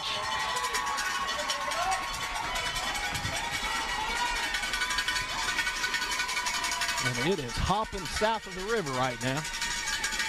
And we've got a stoppage on the play. It's because the down marker was wrong. They had it 3rd down, and it's actually 2nd and 7. So here's Hines, another keeper. This time going around the left end, and another flag on the play as Hines gets up to about the 49. And that looked like if this is on Midway, then Coalfield will have the first down, but of course it's not. It's a holding call on Coalfield. And Aaron, this happens, you see here, whenever your quarterback is as mobile as he is, it really does slow you down. And, you know, when they start to work outside, your hands get outside, right in plain view of that referee, and he'll call it every time. And that was called on the running back, Kanan Bowling, as Bowling just grabbed the defensive end's backside just enough to get that holding call. And that's going to back the football back to the 30, which will bring up 2nd and 15. Watch for a screen play here, Aaron. Hines fakes the handoff, steps up, lets it go. That pass is complete this time, finding A.J. Henry. And good pickup there by Coalfield. Yeah, gets up to the 39-yard line, needs the 45. That'll bring up 3rd and 6. Made that 3rd down more manageable. And they did that earlier in the game as well. Yep. Good job by the Coalfield wide receiver holding on to that football. Offensive coordinator Jason Wilson. So Coalfield had, big changes in their coaching staff, obviously. But one thing that's consistent, Jason Wilson has been the offensive coordinator of this Coalfield team for years. Yeah. Long time, and that is part Third of and their 6. success. Hines takes a snap, sets up the screen pass to Landon Lau. Lau with big running room up the right side. Mason slows him down, and Heglund finishes him off out of bounds. That is definitely enough for a Hammers 1st and 10 with 1:34 left to go in this first half. That play needs to go to number 50. Boom! Isaiah Sheldon of Coalfield for absolutely laying a great block on Seth Brackett, who is one of the better inside linebackers for Roane County. If it wasn't for that block, he's tackled. So that's a big-time play for the Coalfield Yellowjackets. Ball is at the 39 as Coalfield going to have to go in a little bit of a hurry mode here. 1:34 left to go in the half. Here's Hines. Lets it go. That pass is complete, and there's nobody. There's just nobody. Nobody. Touchdown, Coalfield. Hurry-up mode. Who needs hurry-up mode? Some miscommunication obviously there by the Green Wave. Eli Roberts takes it 39 yards for the score as Coalfield adds to their lead. You see here both of the defensive backs bit. And if you look, running upfield wide open was Landon Gallion. Really, either one of those people wide open. Well, I guarantee you Jason Wilson's seen that from the press box, and they will be coming back to that later on. So now Coalfield will line up and go for 2 after their last extra point was blocked. And Coalfield wants a timeout, so they're going to set up this 2-point play. This timeout brought to you by Patterson's Appliances. Check out our new store at 1067 South Walnut Avenue in Cookeville, now open for business. Mulch & More in Midtown is your landscaping headquarters. They offer mulch, topsoil, all types of gravel, sand, rock, crab orchard stone, riprap stone, and limestone gravel. Mulch & More does light excavation work. Do you need a driveway repaired? They can do it. Plus, Mulch & More can do your water and sewer lines, French drains, and more with Ditch Witch services. So whether you only need a half cubic yard up to 20 cubic yards, Mulch & More can help you. Give Gary a call today at 865-234-7060 at Mulch & More in Midtown. So how about Coalfield marching 65 yards down the field to find the end zone with 1:24 left to go in this second quarter, and now leads Midway 19-7. A 2-point try upcoming as Coalfield called a timeout to set this one up. You know, that's a long drive, and I hope it didn't win the Midway Green Wave defense, because I'm excited to see them come back out on offense and see what they do with around a minute left.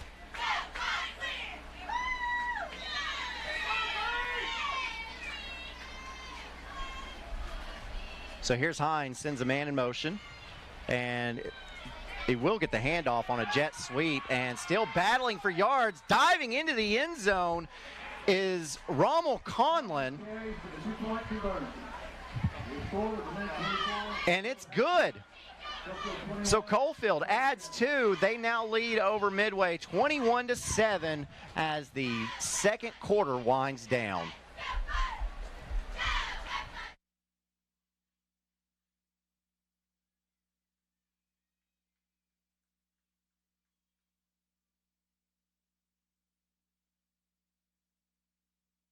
American Outdoor Equipment has a great new location in Rockwood. They are a Branson tractor dealer with various sizes to choose from.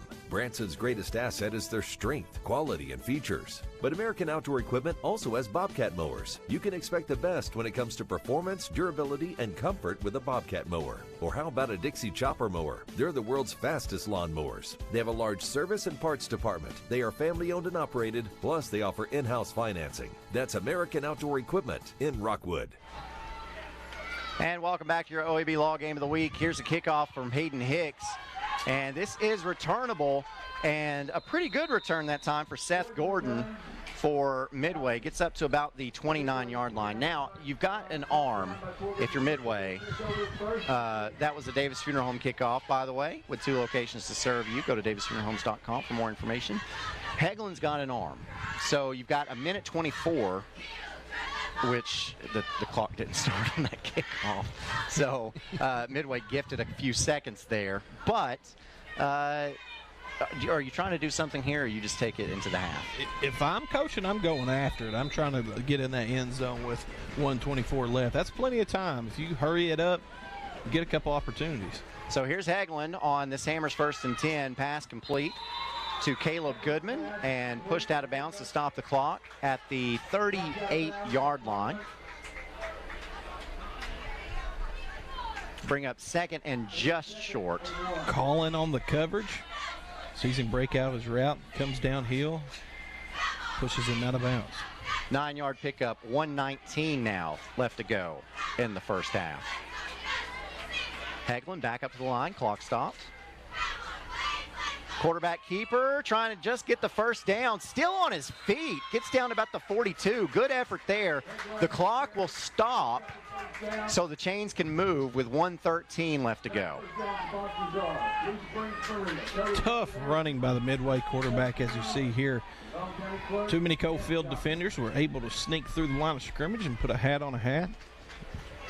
Big play by him just to be able to break a couple tackles, pick up a tough first down. Clock still hasn't started, even though the ball is, oh yeah, the clock has started. Under a minute now left to go. I didn't hear the whistle. Here's Heglund, 3-step drop, lets it go. That pass is off the fingertips of Caleb Goodman. Boy, that was a rocket. That'll stop the clock with 49 seconds left. Look at this Chuck Fleischman replay. Golly, look at that ball.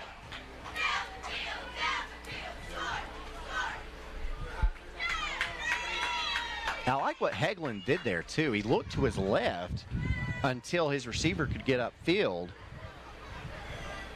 trying to draw the eyes of the safety. There you go, yep. Heglund drops back under pressure, steps up in the pocket, now lets it go to Goodman. Goodman cannot make the man miss.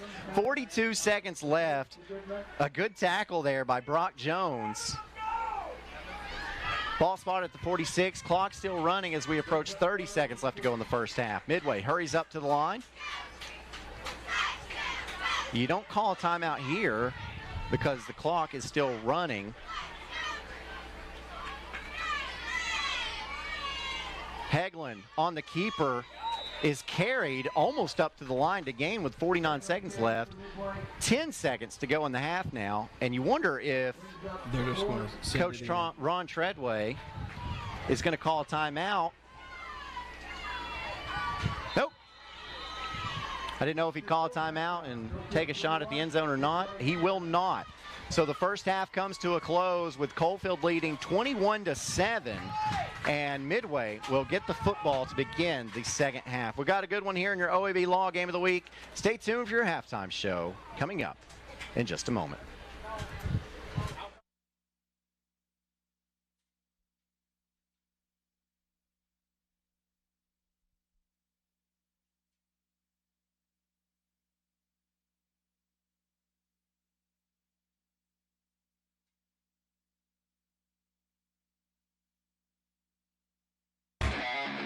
Football is back. And OEB Law is excited for a season full of big hits, perfect plays, and those nail-biting near misses. If you've been injured, OEB Law will come to your defense and tackle any obstacle blocking you from scoring a full and fair settlement. Call OEB Law 865-546-1111 and turn your wreck into a check. The Harriman Utility Board works hard to ensure reliable electric power is delivered to our service area. Recurring tree trimming and maintenance is essential to preventing unplanned outages caused by falling trees. HUB crews are constantly at work during the peak growing season and respond rapidly to storm damage. As partners in our community, we urge customers to be aware of the importance of electric line right-of-way management. Find out more about current right-of-way policies at our website, hub-tn.com. You do do everything from checklist and tackling kids' activities to exploring and enjoying life's special moments. Ray Varner Ford in Clinton can help you embrace it all in a new or pre-owned vehicle. 2021 Ford Explorer XLT 4x4, $37,989. A 2017 Chevy Silverado 1500 Double Cab, $31,590. 2019 Ford Fiesta, $16,550, only 2,000 miles. Prepare your vehicle for seasonal changes at our Quick Lane Tire and Auto Center. Local you trust, a lifestyle you can afford. Ray Varner Ford, your East Tennessee Ford dealership. Several businesses ranging from construction, property management, investments, and cattle farming. His experience in construction afforded him the opportunity to be involved in building the first baseball field for Midway High School. Dillard also served his community in the building of the T-ball field for Midway Youth League and was a coach on some of those first teams. Dillard, a man of devout faith, is active and faithful member of Royal Bluff Baptist Church. He has served as a Sunday school teacher, RA and Awana leader, deacon, and pulpit committees. He even coached the ladies' church softball team. Also, Dillard has been a caretaker of Durham Cemetery for years. While at Midway High School, Dillard lettered in football and basketball all 4 years and was the co-captain of the 1960 Greenway football team. Dillard's fondest memories while at Midway High School were traveling to different schools, playing sports, and meeting other athletes. He also has fond memory of winning the Livingston Invitational Basketball Tournament, having great teachers who always cared about the student body. He really enjoyed his senior trip to Florida, chaperoned by Mr. Howard Trapp and Ms. Janice Eberhardt. It was on this trip that he saw the ocean for the first time. In his retirement years, Dillard has helped organize his classes reunions, which have been held every 5 years. Tonight, Dillard is joined on the field by his wife, Alice, their children and grandchildren. We are pleased to induct Mr. Dillard Moore into the Midway Hall of Fame. Congratulations, Dillard.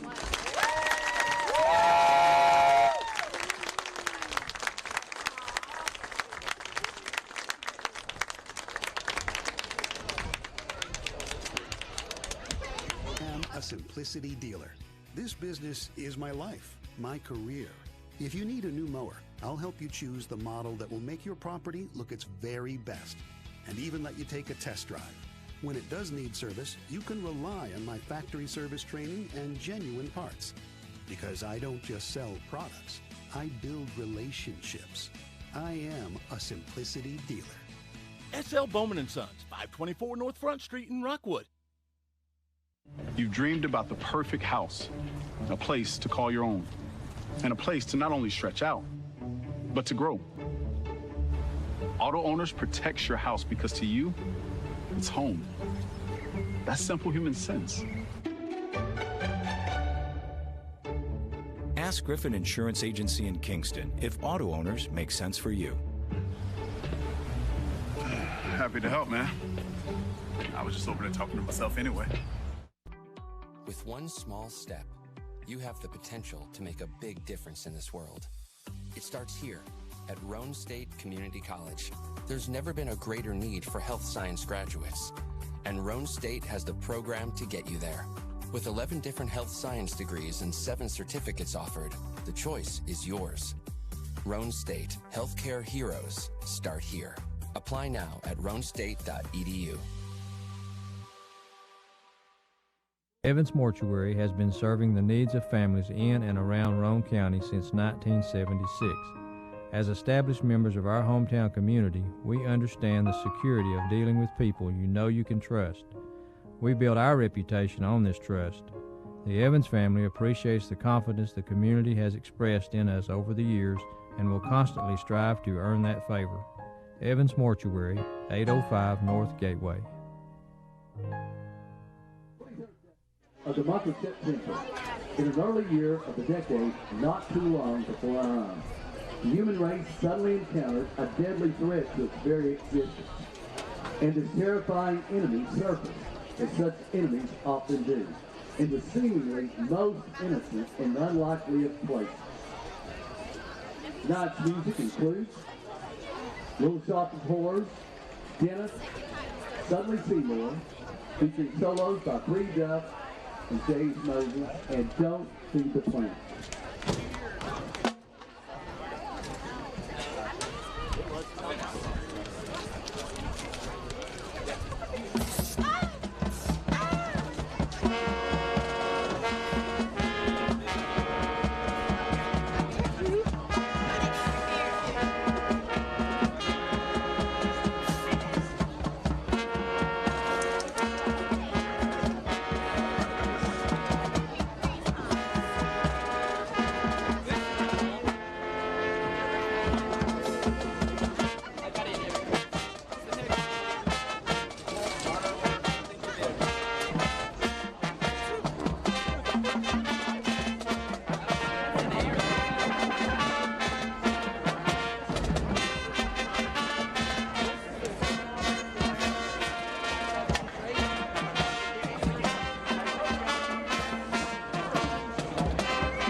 Let's give another big round of applause. Great job, Midway High.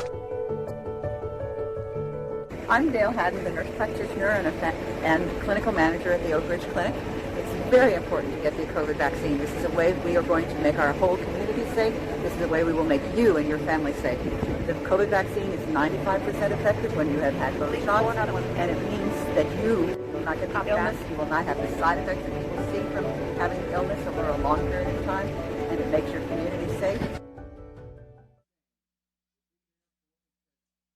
Energize your home with natural gas from ORUD, your affordable energy choice. See all the ways natural gas can improve your home by visiting one of the ORUD showrooms in Oak Ridge or Kingston.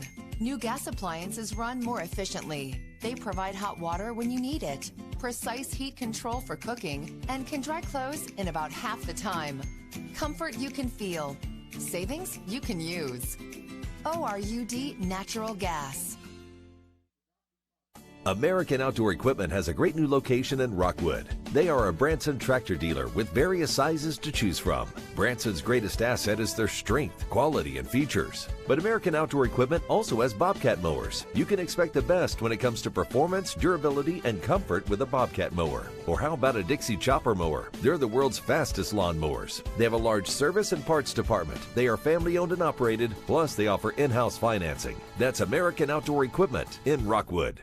Mulch & More in Midtown is your landscaping headquarters. They offer mulch, topsoil, all types of gravel, sand, rock, crab orchard stone, riprap stone, and limestone gravel. Mulch & More does light excavation work. Do you need a driveway repaired? They can do it. Plus, Mulch & More can do your water and sewer lines, French drains, and more with Ditch Witch services. So whether you only need a half cubic yard up to 20 cubic yards, Mulch & More can help you. Give Gary a call today at 865-234-7060 at Mulch & More in Midtown.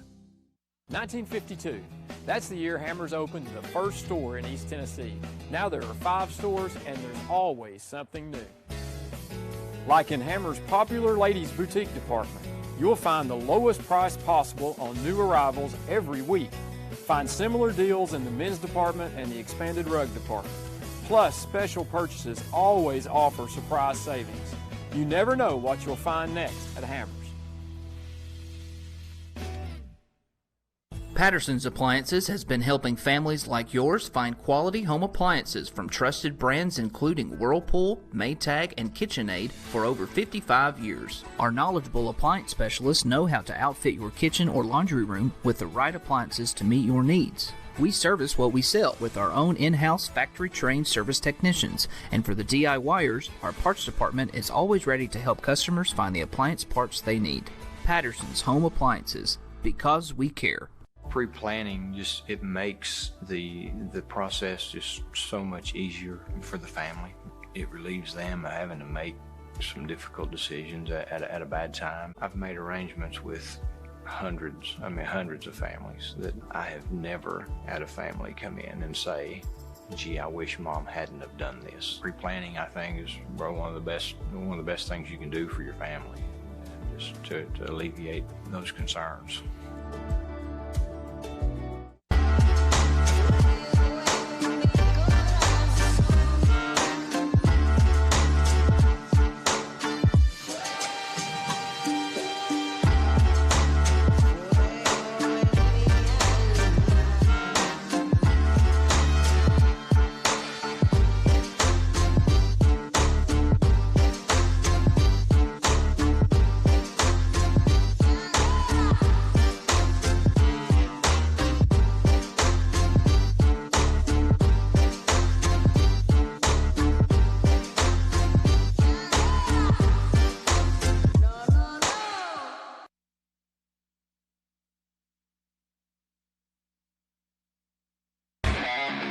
Football is back. And OEB Law is excited for a season full of big hits, perfect plays, and those nail-biting near misses. If you've been injured, OEB Law will come to your defense and tackle any obstacles blocking you from scoring a full and fair settlement. Call OEB Law 865-546-1111 and turn your wreck into a check. The Harriman Utility Board works hard to ensure reliable electric power is delivered to our service area. Recurring tree trimming and maintenance is essential to preventing unplanned outages caused by falling trees. HUB crews are constantly at work during the peak growing season and respond rapidly to storm damage. As partners in our community, we urge customers to be aware of the importance of electric line right-of-way management. Find out more about current right-of-way policies at our website, hub-tn.com.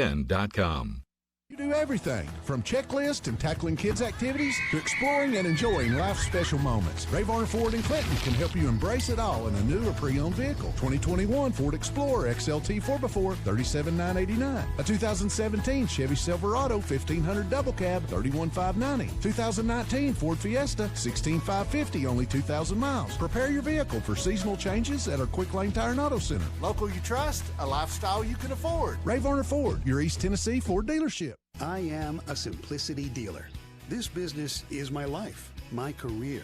If you need a new mower, I'll help you choose the model that will make your property look its very best, and even let you take a test drive.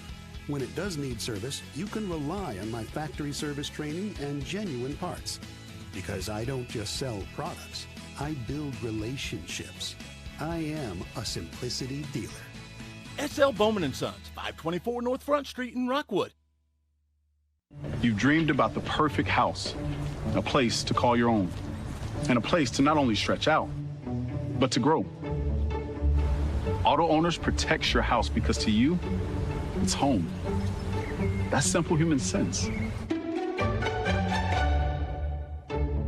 Ask Griffin Insurance Agency in Kingston if auto owners make sense for you. Happy to help, man.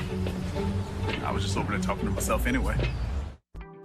With one small step, you have the potential to make a big difference in this world. It starts here at Roane State Community College.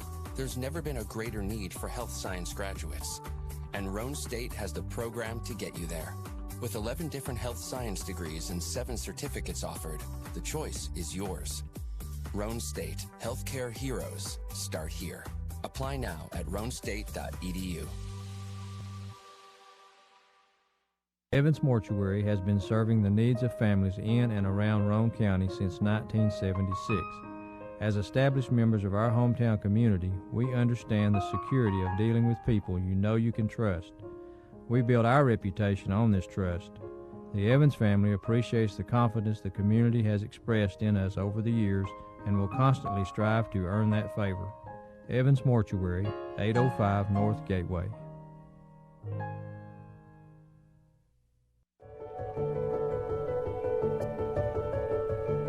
I'm Dale Haddon, the nurse practitioner and clinical manager at the Oak Ridge Clinic.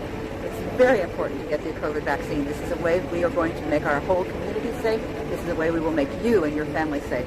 The COVID vaccine is 95% effective when you have had both shots, and it means that you will not get the illness, you will not have the side effects that people see from having illness over a long period of time, and it makes your community safe.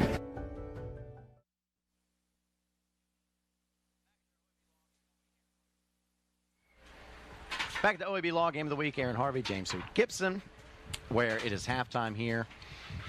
South of the river, Coalfield leading over Midway 21-7. Some scores of interest. I'm going to run these down here for you. Greenville up at halftime over Seymour, 56-7. That was previously unbeaten Seymour, by the way. In the third quarter, Alcoa up on Cookeville, 35-0. South Doyle up on Fulton in the second quarter, 37-14. That's what you said. Yeah. You knew that was coming. At the half, West up on Heritage, 49-0. Whoa, Heritage. Maryville up on Cleveland at the half, 35-7. Oakdale up on Sunbright at the half, 28-0. Rockwood leads Oneida 17-7 at the half. So that one, is that surprising to you a little bit? Not really, because of the talent that Rockwood has, Don Moran and the likes. They can really score in a hurry, so not really. Campbell County Clinton putting up goose eggs at the half. That one surprises me, because both of those offenses can put up a lot of points in a hurry. Carnes and Lenore City tied at 14. That's another surprising one. That one is shocking to me, as Carnes has one of the best running games in Tennessee. Loudon and Brainerd in the second quarter. Loudon leads 14-12. We got a dogfight. Kingston up over McMinn Central at the half, 13-7. Powell leads Oak Ridge in the second quarter, 14-7. And Harriman up at the half over Oliver Springs, 6-0. As we get ready for our Davis Funeral Home kickoff. Davis Funeral Home with two locations to serve you, 715 Morgan Avenue in Harriman and 211 Old Mill Road in Wartburg. Call 865-882-2000 for Harriman and 423-346-2011 for Wartburg. Their support in your time of need does not end after the funeral services. Set to kick off for Coalfield is Hayden Hicks. Hicks has 20 touchbacks on the season. I'm telling you, that's impressive for single A football. It's impressive for Coalfield for sure. This one is not going to be a touchdown, as it's a wobbler, and it gets by Midway's Cathers. And it's picked up by Gordon. Gordon returns for Midway. Ooh, that is not a good way to start this half for Midway. Ball spotted at the 15-yard line. So 5 yards less than what would have been a touchback. Now, you've had some time to stew on this one. What do you think Midway needs to do? And look at the Chuck Fleischman replay. Our producer. He's down. He touched the ball. Whew. Ooh.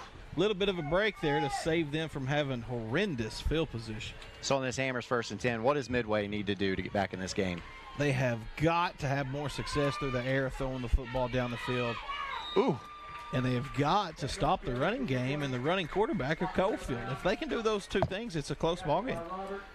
So Emmett Heglund gets the carry on first and 10, and Heglund is tackled by Eli Roberts after a pickup of 8.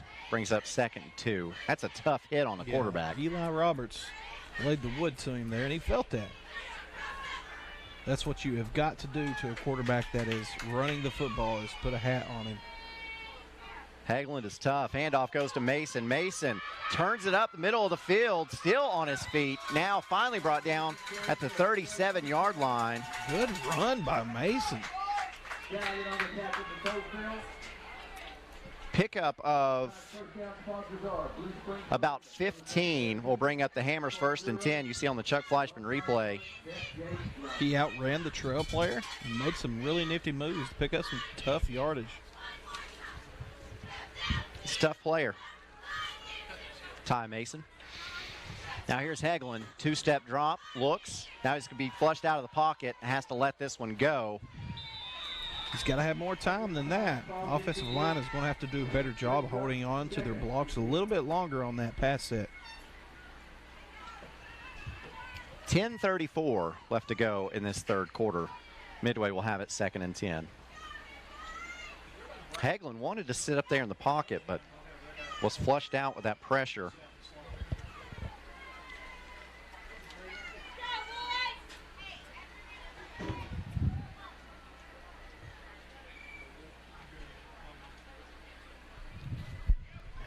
Thank you. So 2nd and 10. Mason in the backfield. Man in motion. That's Reed, Brendan Reed. Handoff does go to Mason around the right side, though, and Mason is gobbled up and dropped by Isaiah Sheldon. And I believe he lost a yard on the play, which will bring up 3rd and 10.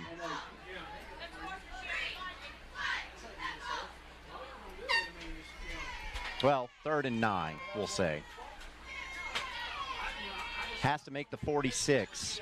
Midway needs a first down in a bad way here to try to get this drive moving forward. Taking a lot of time here.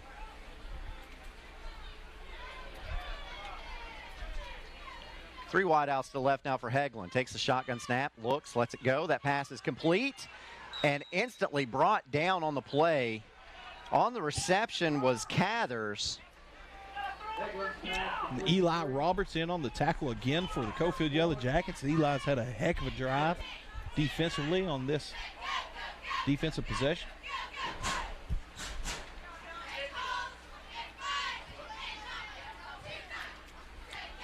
Midway's punter is their wide receiver, Seth Gordon. Coalfield probably needs to honor a fake situation here. Back deep to receive is Landon Gallion. Remember, Gallion did muff a punt earlier in this game, although Coalfield was able to recover it. Gordon gets the snap, lets this one go, and this one's off the side of his foot. Wobbly spiral. Lands at the 42 and then takes a midway bounce down to the 38-yard line, and that's where the Green Wave will fall on it, and Coalfield will take over with a Hammers 1st and 10. 8:54 left to go in the third quarter.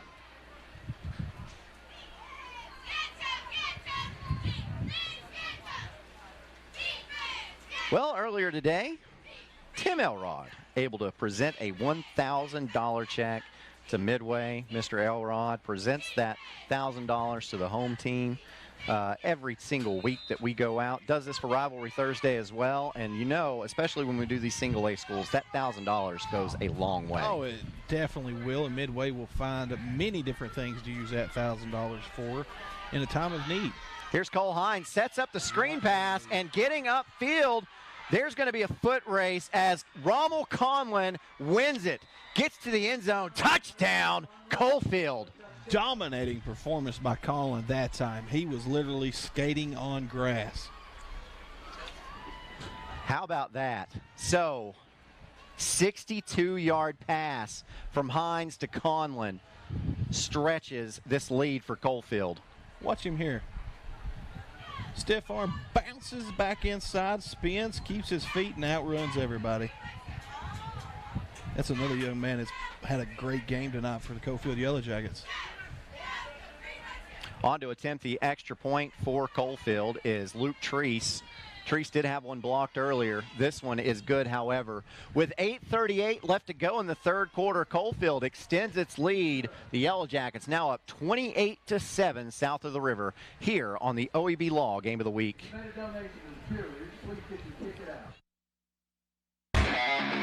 Football is back.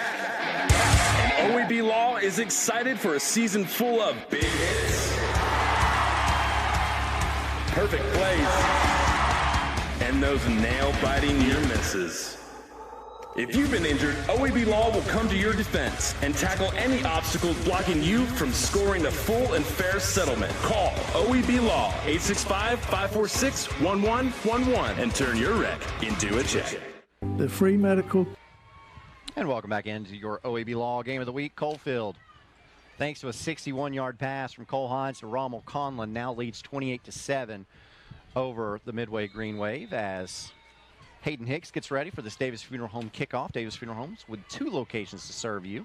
Go to davisfuneralhomes.com for more information. High spinner taken inside the 5-yard line. And getting up the field is Cathers, and Cathers crosses the 20 and gets up to the 23-yard line. And that's where Midway will take over with a Hammers 1st and 10. So instead of being down 14, now Midway finds itself down 21, but still early in the third quarter. Does the strategy change? Yeah, they've got to be throwing the football around a little bit more than probably what they're used to, really, especially in this game so far. But they got to have a little more pressure or timing for their quarterback. The offensive line has got to hold on to their block a little bit longer to give them a chance offensively.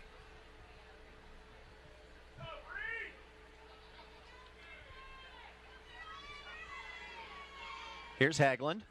Under pressure, has to take off and gets up to about the original line of scrimmage. Looked like some pretty bad miscommunication that time for the Midway Green Wave. Coach is going to get a timeout. Coach Treadway wants to talk to his team because things are not going in the right direction for them. This timeout brought to you by Patterson's Appliances. Patterson's Appliances, proudly serving your community since 1965 because we care. The free medical clinic provides everything a regular primary clinic provides.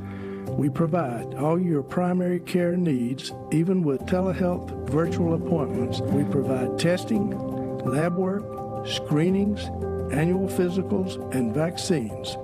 All of this for you at no charge.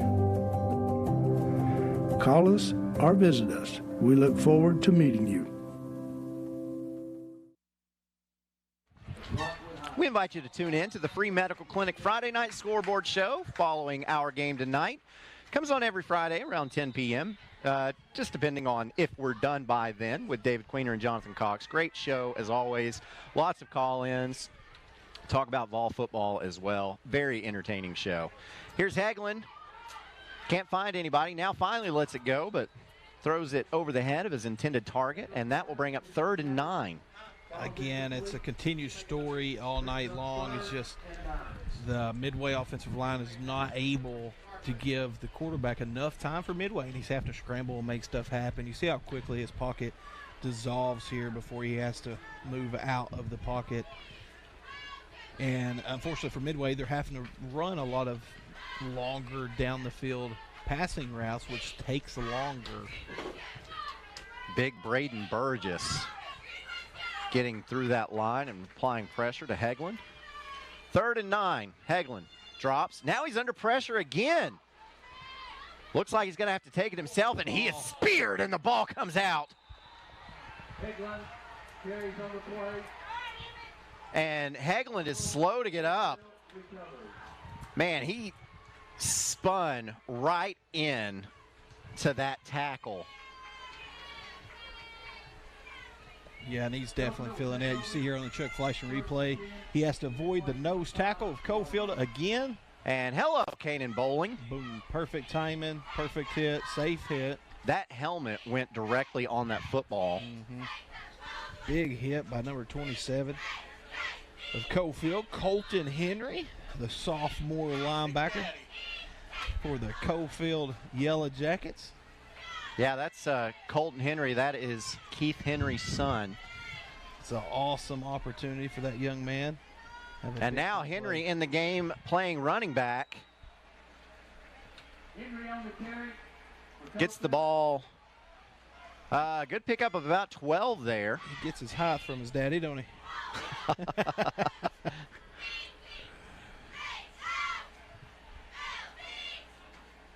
Good hard running. Ball will be started at the Midway 9-yard line.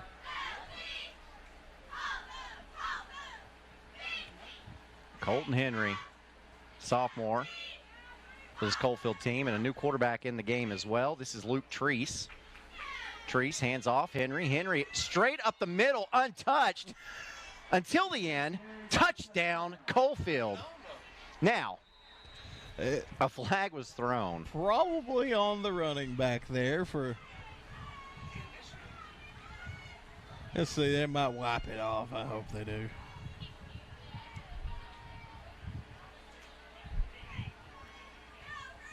Let's see. Don't believe this one's going to be wiped off. Dead ball, personal foul on Midway. Oh, wow. Let's see where we. Okay.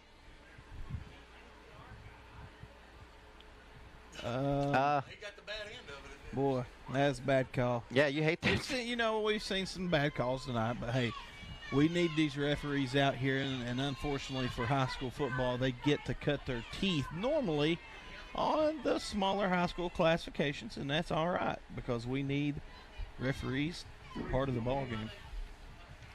So here's Luke Treese stepping in to attempt the extra point. It is up, and it is no good. So 34-7 is your new score with 7:16 left to go in the third quarter here at Midway.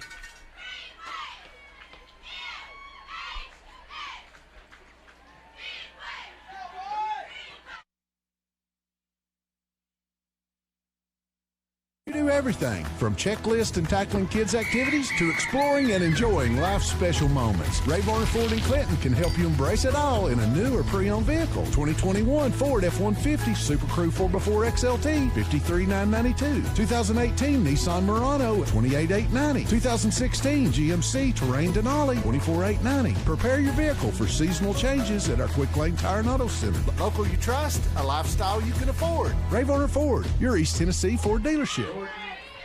Back to OEB Law Game of the Week. Hayden Hicks getting set for your Davis Funeral Home kickoff. And because that personal foul penalty was called on Midway and assessed on the kickoff, then Hicks will kick off from the 45-yard line. And I tell you what, if I was Hayden Hicks right here, I would try to get it through the uprights.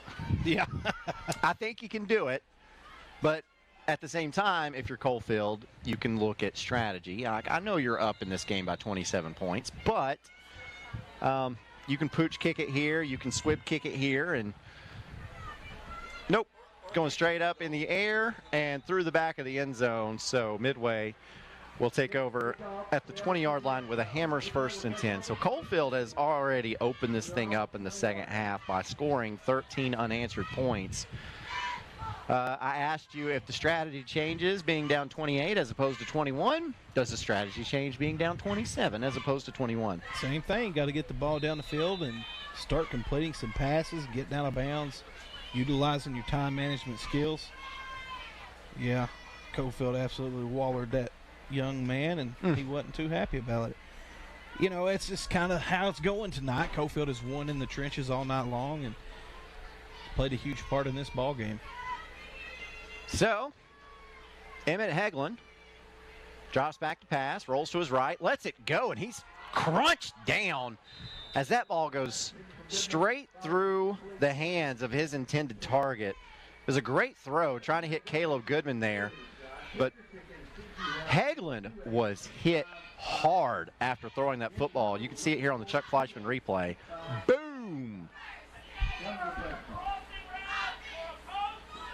And you got to think, too, he's throwing through the football, so his momentum is going forward as he gets hit.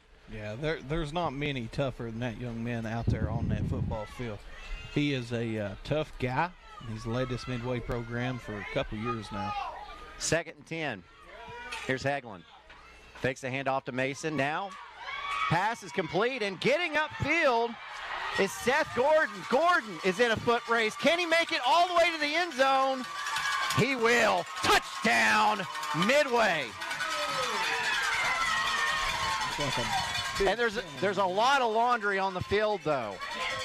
And if this is on Midway, there's 3 flags right there in the middle. If this is on Midway, then that would be the second touchdown that got called back for the Green Wave.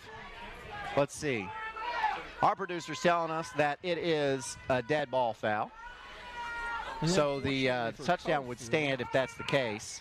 It looked like it was on number 32, Landon Gallion, but let's see what.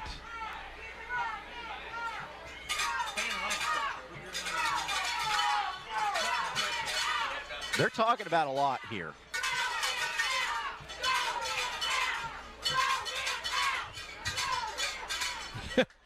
Personal foul on Coalfield, and he's been ejected. You just can't throw punches on the ground. And that's, the fans wanted to see it. Yeah, it was pretty, yeah.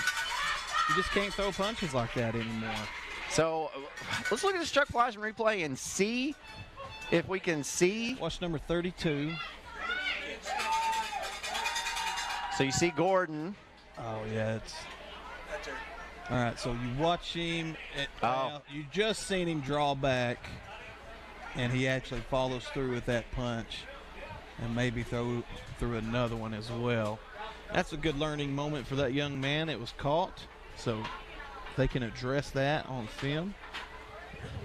And that's Landon Gallion, a senior for this football team. Yeah, it's definitely not what you want to see out of a senior, but he was excited. It's a good coaching opportunity for that football team. So Sierra Cowell comes in to attempt the extra point for Midway. Appreciate it.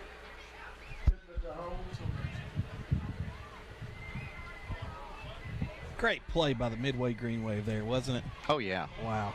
It's a good response. It really was. Just a quick little slant on the inside, and he took it to the house. Kick is up, and it is good. So Midway, with a quick strike, cuts the lead to 34-14 with 6:36 left to go in the third quarter here on your OEB Law Game of the Week.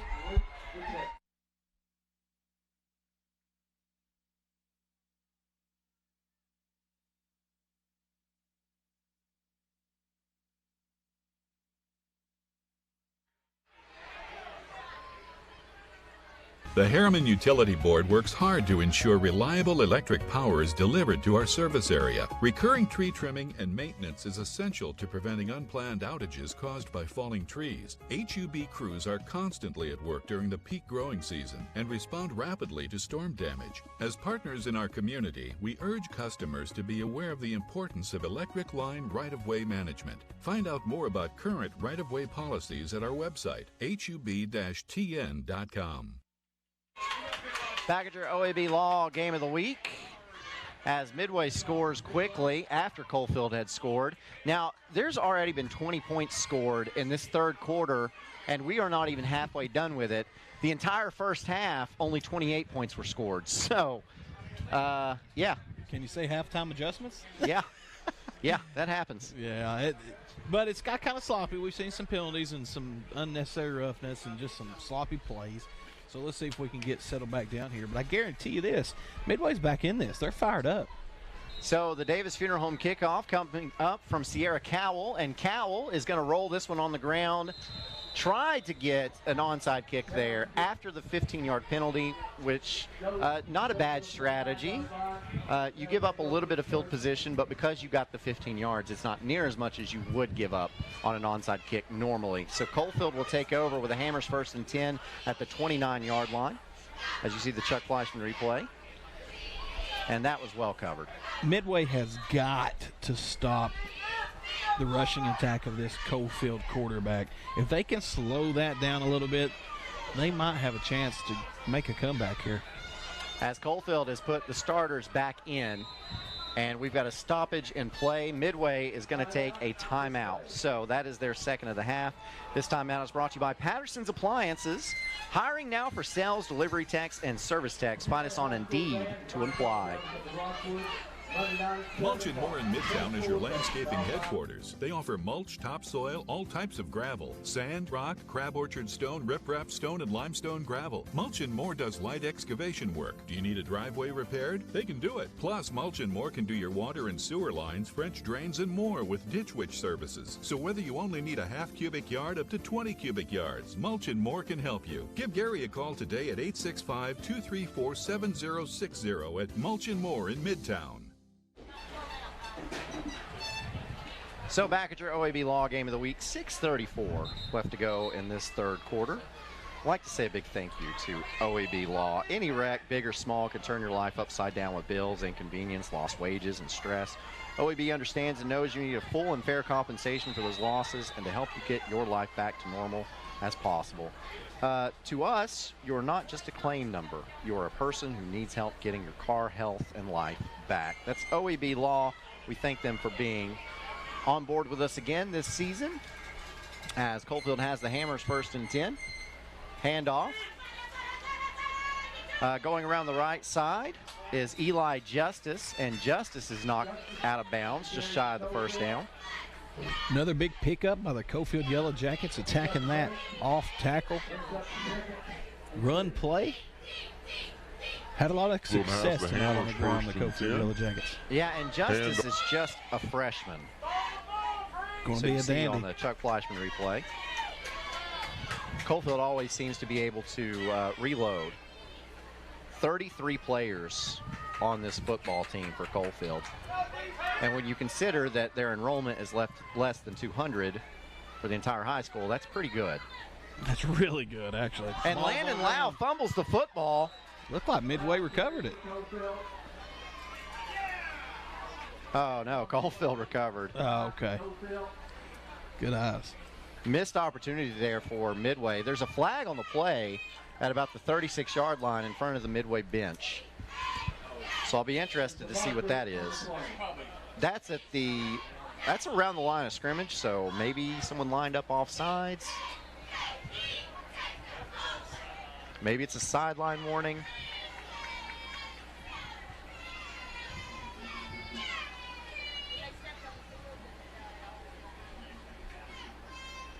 Taking time to discuss it. No, it's a hold. Coalfield has been called for a lot of holding penalties tonight. And that's because they're running outside so much that whenever, they're having to turn their hands, they're not disengaging their hands, keeping them inside, and they're being called for it.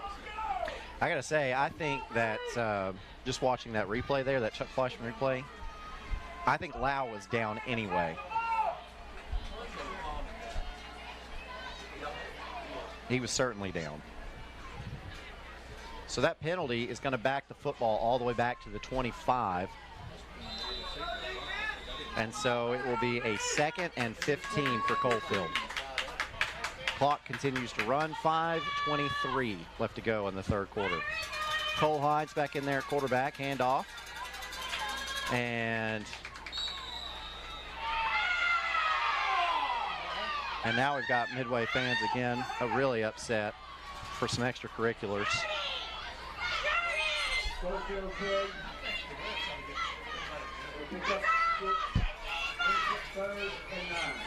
I was trying to see. I don't know. I didn't see much there. As that was Colton Henry again on the carry. Picks up 6, brings up 3rd and 9. And Midway has got to prevent the quarterback from scrambling for a first down. Hines back to pass, sets up the screen. That pass is complete. And quickly getting upfield, he will have enough for the first down. And for Coalfield, that's Tucker West. Gets just enough for that Hammers 1st and 10. So 3rd and long conversion for Coalfield. Well, Tucker West definitely looks like a basketball player. Playing football. Long armed leg individual making a pretty good catch there and picking up a tough first down. Looks like a basketball player, but doesn't play basketball. We need to get him on that. As Hines is going to unload and has a man wide open, and it's incomplete. Tried to find Levi Mullins there. Ooh-wee. And Mullins can't believe it. There was nobody anywhere close to Mullins. He'll have a roast session during the film session. So if you look at the Chuck Fleischman replay, he's too good of an athlete to drop that. That's a good athlete running down the field right there. Literally nobody within 30 yards of it. The lights got him. So now we got a stoppage and play. He's cramping. Timeout on the field. Guarantee you, Coach, you got to catch the ball. Yeah. It's your job, Levi. Catch the ball. Cramping's for winners, Levi. You ain't going to get no sympathy from a former offensive lineman that played in college. I can tell you that right now. Benson Napier played at Tusculum University. Walked on at the University of Tennessee and later transferred to Tusculum, where he was one of the better offensive linemen in the conference. Hines, handoff to Henry. Henry laying the wood. Wow. Wow. Henry just bowled over Caleb Goodman. And we've got another holding call on Coalfield. So that will negate Henry's run.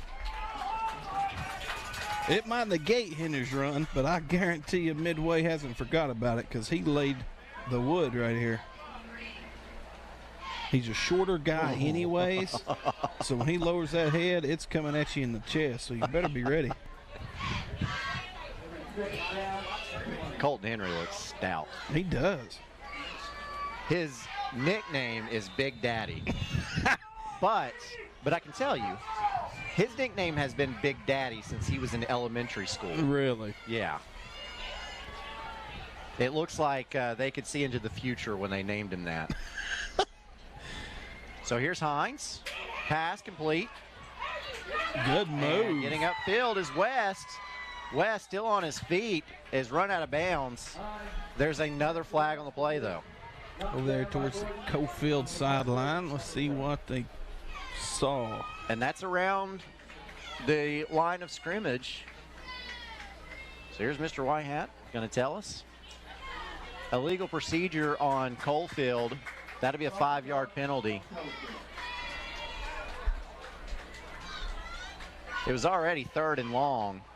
Just way too many penalties for the Coalfield Yellowjackets. They're going to have to do a lot of correction the next film session. So ball is spotted at the 25. And Coalfield needs to make it just over midfield. So we'll call this 2nd and 26. I was about to say, got a lot of open middle field right Fakes the handoff to Henry. Hines lets it go. Man downfield, and that is off his helmet. Did he catch it? If he held on to, that ball. Oh my gosh. We've got to see the replay on that. Rommel Conlon. Wow. What a catch by Conlon of Coalfield. Now the Midway fans in front of us are not happy. They don't think he caught it, but let's see what Chuck Fleischman sees here. They had the same view as we. He bobbles it. Off his hands, off his face mask. Oh boy. I don't know if that was caught or not. Oh boy. Oh boy. Well, the referee said it was caught, so that was a catch. That's the way I'm going with it. Excellent catch by the Coalfield wide receiver. Wow. Yeah, that's enough for a Hammers 1st and 10. Draw. Just barely. And now here is Colton Henry. And Henry absolutely juked Seth Brackett out of his shoes there. Brackett's got to keep his head up instead of looking at the grass. You see here the inside linebacker fills the A-gap hole. Whoop. Whew. He just jukes him out. Good job by the Coalfield running back. Pick up a 4. Could have been more, but Henry ran into the backside of Nick Cagley. Knocked him off balance.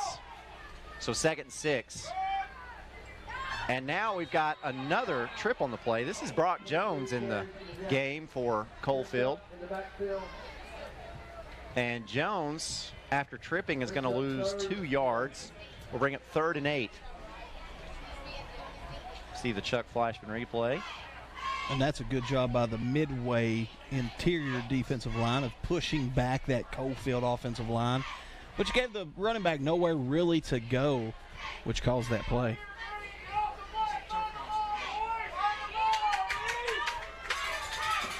Tripped now, up by the M on the field. 3rd down, you've got to contain the quarterback. Here's Hines. Hines lets it go. That pass is complete to Rommel Conlon. And Conlon is going to be shy of the first down by a yard. Tackle by 3. Brings up 4th and 1. So it'll be 4th and 1.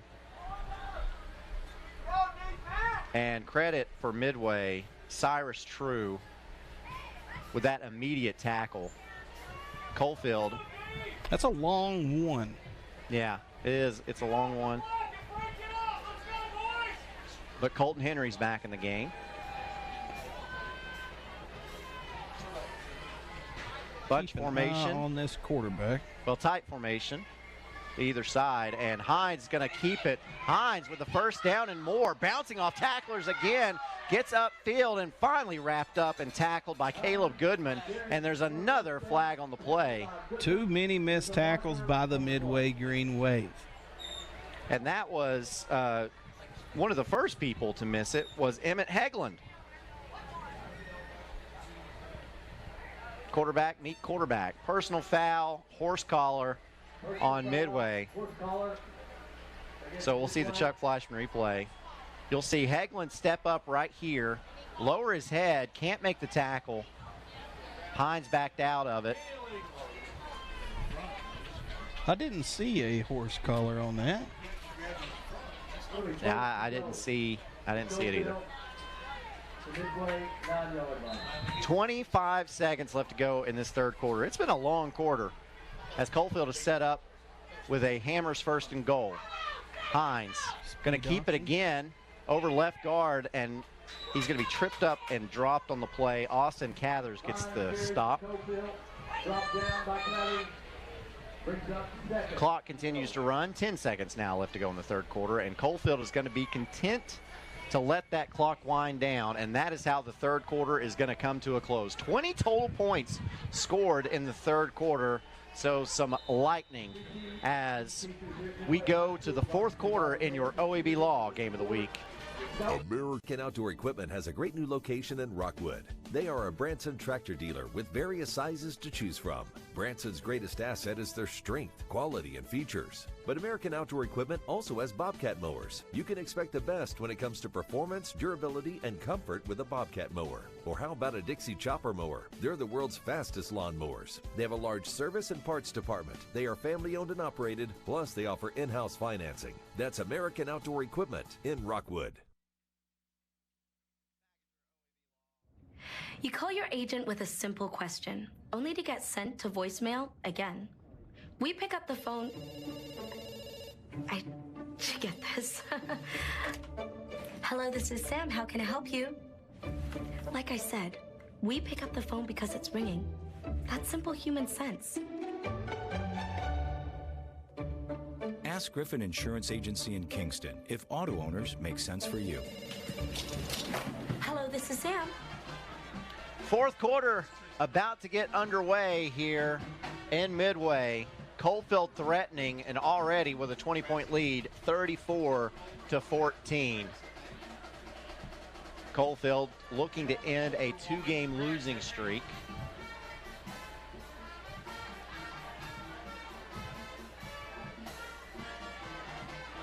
And this one has been kind of sloppy tonight. A lot of penalties. Too many penalties by both squads, but especially Coalfield. But overall tonight, just sloppy game. Some very questionable calls. Has been multiple tonight, really, but it's all right. We're just going to continue watching this ball game and see how Midway responds to this down here on the goal line. So it's second down. Ball spotted at the 7-yard line in the backfield with Hines. Actually, Hines is going to throw it, and that pass is complete to Tucker West, which makes it a touchdown, Coalfield.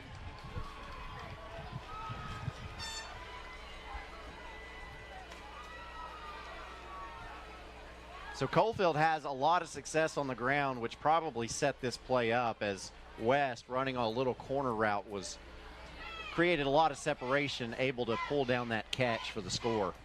Very hard to play defensive back against a run-dominant team like Coalfield with a running quarterback, because you're supposed to honor that pass coverage.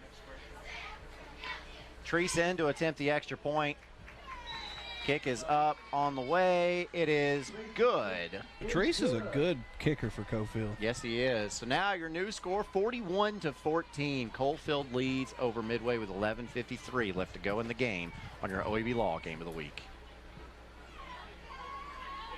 Energize your home with natural gas from ORUD, your affordable energy choice. See all the ways natural gas can improve your home by visiting one of the ORUD showrooms in Oak Ridge or Kingston. New gas appliances run more efficiently. They provide hot water when you need it, precise heat control for cooking, and can dry clothes in about half the time. Comfort you can feel. Savings you can use. ORUD Natural Gas. Getting ready for your Davis Funeral Home kickoff, as it is Hayden Hicks getting set to kick. High spinner, taking it the 1 yard line by Midway. And getting up to the 13, and that's about it, is Seth Gordon. So Midway will have a Hammers 1st and 10. With a long way to go to score. And now down in this game by 27 points again.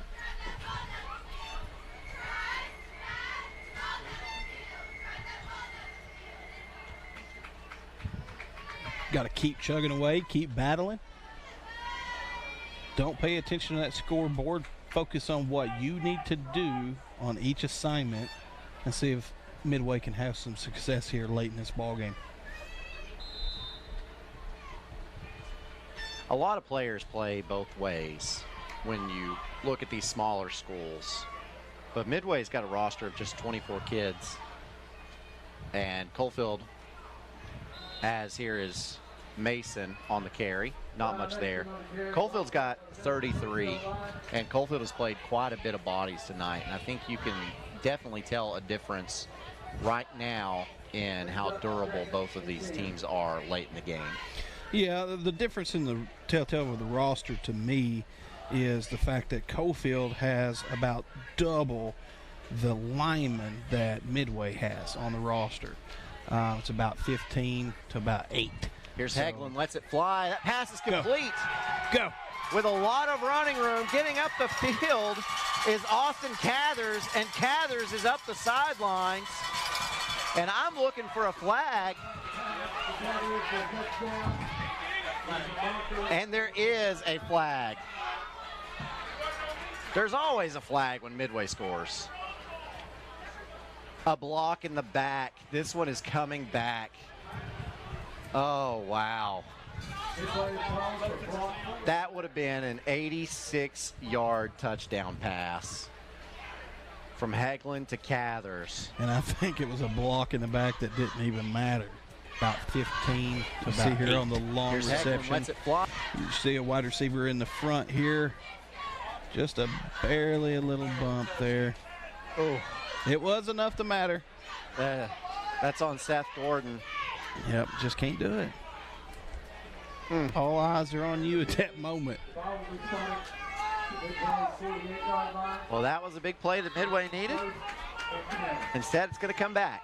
But Midway still does pick up the Hammers 1st and 10. Ball at the Green Wave 48-yard line. So here's Heglund. Handoff goes to Ty Mason. Mason finds some running room up the left sideline and tripped up from behind by Colton Henry. Colton is having himself a game tonight. Yes, he is. Getting up a little slow there on the play. See the Chuck Fleischman replay. Mason just bounces it outside. Henry able to get him by the shoelaces, but not before. Mason picks up the Hammers 1st and 10. Ball at the 41-yard line.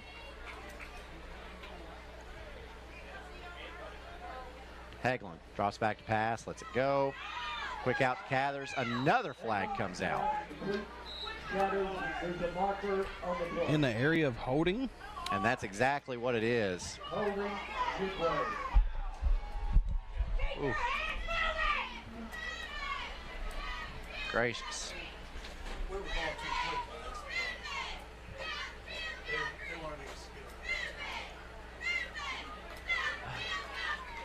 I don't know what our penalty count is. Let's see the replay here. Chuck Fleshman replay and see if we see the hold. Wow. I don't know. I don't know anything.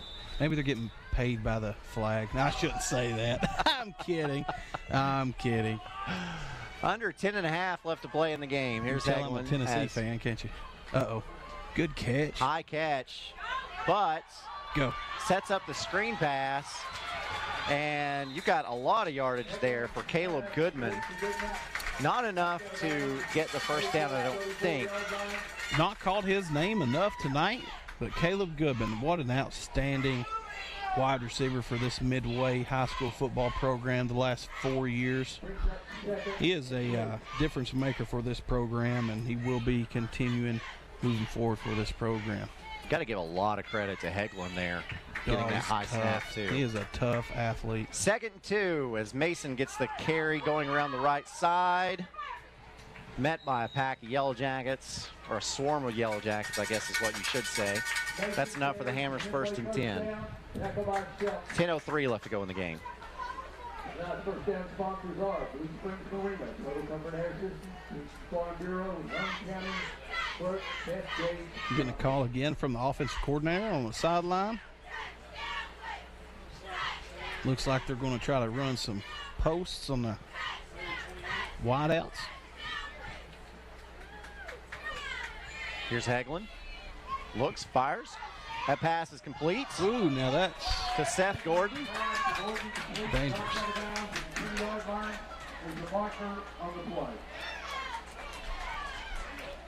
And where tackled is him this by flag? the helmet. Horse collar or face mask. Personal foul, horse collar. So that was on the tackle. Okay. And I think a lot of the Midway fans wanted to see that called, as you see on the Chuck Fleischman replay. Good catch. Yep. Just enough. Yep. And the flag was immediately thrown. I couldn't see it from my angle. So, talking about Heglund, you talk about Goodman. Both of those players were all state last year. Yeah, just had a heck of a connection last year and this year. But you're talking some really good athletes down here at Midway. And these kids grow up, you know, country tough out here south of the river and working cattle and everything else they do. I love this area. Timeout Coalfield. This timeout brought to you by Patterson's Appliances. We service what we sell with in-house factory-trained appliance service technicians.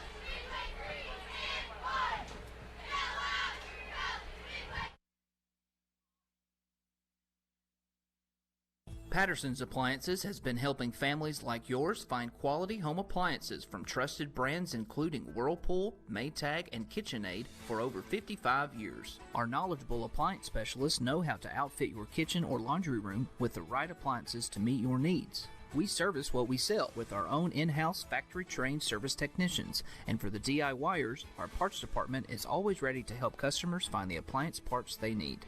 Patterson's Home Appliances, because we care. Out of the timeout, Midway with a Hammers 1st and goal. Ball is just inside the 10-yard line.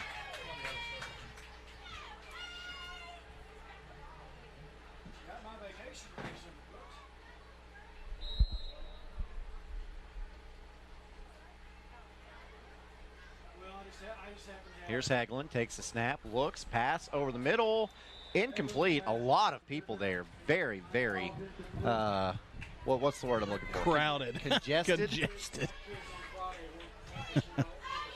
Need some antihistamine for that throw.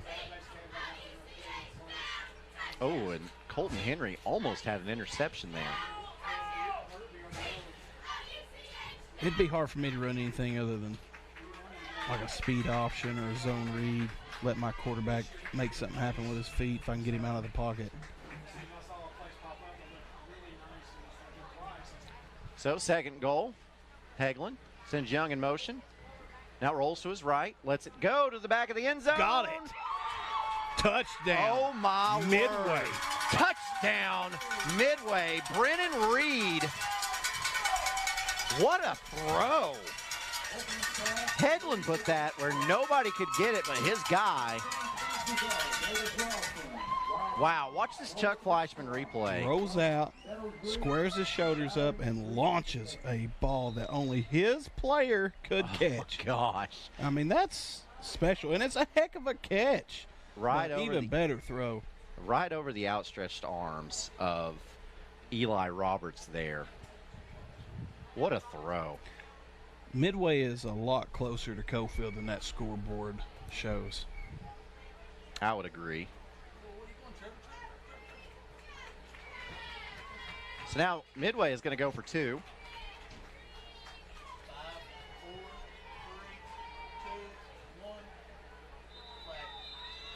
And Midway is going to be called for a delay of game. You just can't have it on the offensive side of the ball in a goal line situation. Got to be quicker. That one, you blame on the coaching staff.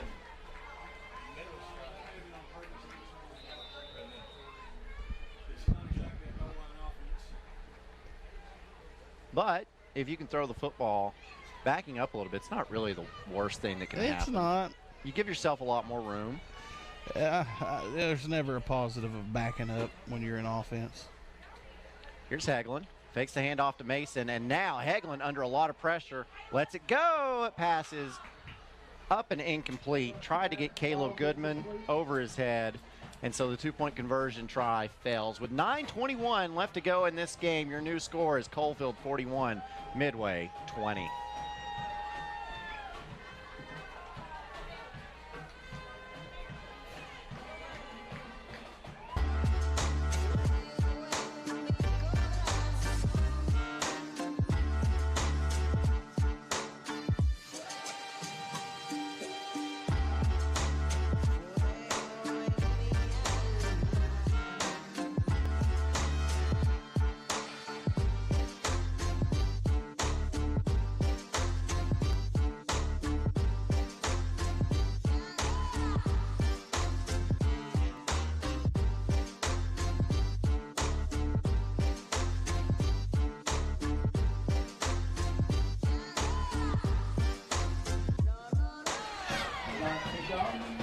And a reminder, next week we'll be right back here for Midway at Harriman as we get set for the Davis Funeral Home kickoff right here. Davis Funeral Home with 2 locations to serve you, in Harriman and in Wartburg. That'll be a big game next week. Harriman versus Midway. Very similar programs, both single A. Very similar in a lot of ways. Should be a good matchup. Should be. Here's Sierra Cowell going to let this one go high and spin, and Eli Roberts is there to call for a fair catch at the 25-yard line, and that is where Coalfield will have a Hammers 1st and 10. Really thought we might see an onside kick there. Kind of surprising. Yeah, but they just wanted to get some more practice down the field and not try to get Coalfield fired up, try to throw something down the field. Very impressed with Midway overall with their athletic ability. I know the score isn't what they wanted, but they're close. They're a lot closer than the scoreboard shows. And excited for that matchup next week versus the Harriman Blue Devils. It should be a big game as both teams have players that can make plays all over the field. And I think they match up really well. So, new quarterback in the game for Coalfield. We've seen him before. That's Luke Treese. And Treese's pass is knocked down on the play. That'll bring up 2nd and 10. Knocked down, brings up 2nd and 10. Luke's father is the Oregon County School Superintendent, David Treese. So, new quarterback in the... Young Treese is a outstanding baseball player. I remember watching him a lot down at Nate Hall's baseball training in Oliver Springs, and this young man has been living in the gym since he was old enough to walk. His dad also a former baseball coach. Here's a draw play, goes to Caden Bowling, and Bowling is stopped after a short pickup, which will bring up 3rd and long, about 3rd and 8 for Coalfield. Treese actually took that Coalfield High School baseball team to the state championship. Didn't just take them there. Won the thing. Probably the only state championship that's ever been won in Morgan County. That is correct. Yep. Yeah, that's correct. In 1990 and 8. Or wait, I said that wrong. It's 19 and 98.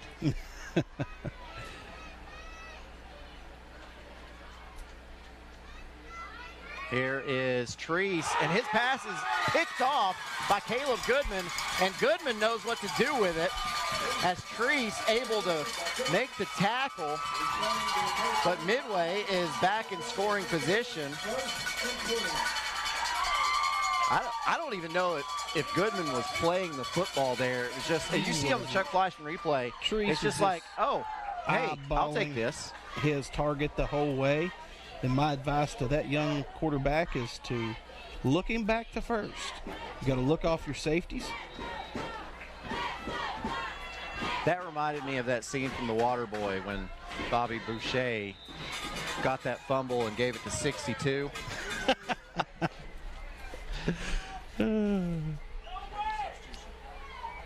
And we've got an illegal substitution on Coalfield. They had 12 men on the field. So that'll be half the distance to the goal. It was 1st and 10 from the, where did they mark it? The 13?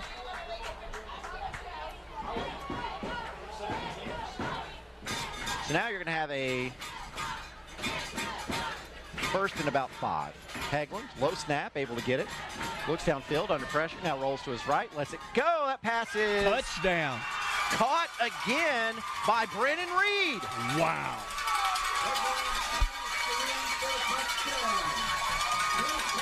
So with 8:18 left to go, and now we don't have a flag, do we? No, okay, we don't have a flag. Look at Heglund rolling out. Hand signals to his guy, Reed. You had 2 wide receivers in the same spot, which was not designed, but what a play by the wide receiver, the freshman for this Midway squad.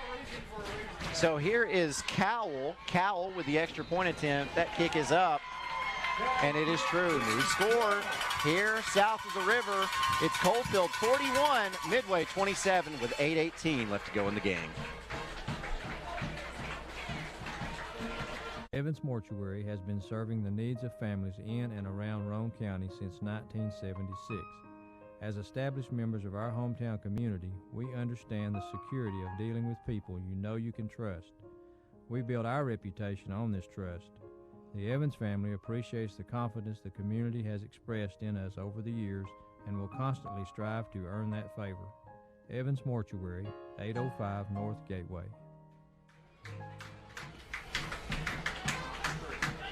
And back at your OEB Law Game of the Week, as we now have a 2-score ball game here in Midway. The Green Wave with 2 touchdowns in the 4th quarter and just 1 minute and 3 seconds apart from each other, as Heglund found Brennan Reed for both of those scores. And now here is Cowell for the Davis Funeral Home kickoff. And this one is going to be an onside, but it's taken by Landon Lau, and Lau picks it up and runs forward for about 6 more yards, and Coalfield will have a really good field position at about the 47-yard line to start this drive. Be Hammers 1st and 10. Looks like Coalfield's coming back out with the starters, or most of them anyways. Coalfield's been able to play a lot of players tonight. But this is the second time they've gone to backups and then gone back in with starters. This is the second time tonight that's happened. Here's Hines, handoff, goes to Lau. Lau running forward, gets a lot of running room, and now breaks it up the middle before he's finally brought down by Ty Mason. Huge gain on the play. Will bring up Hammers 1st and 10.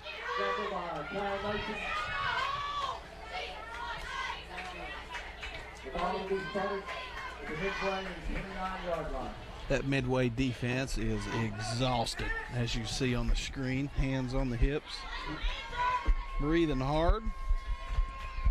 You alluded to it earlier. Roster size matters a lot. High school football. Here's Kanan Bowling with a carry. Gets across the 30 down to the 29.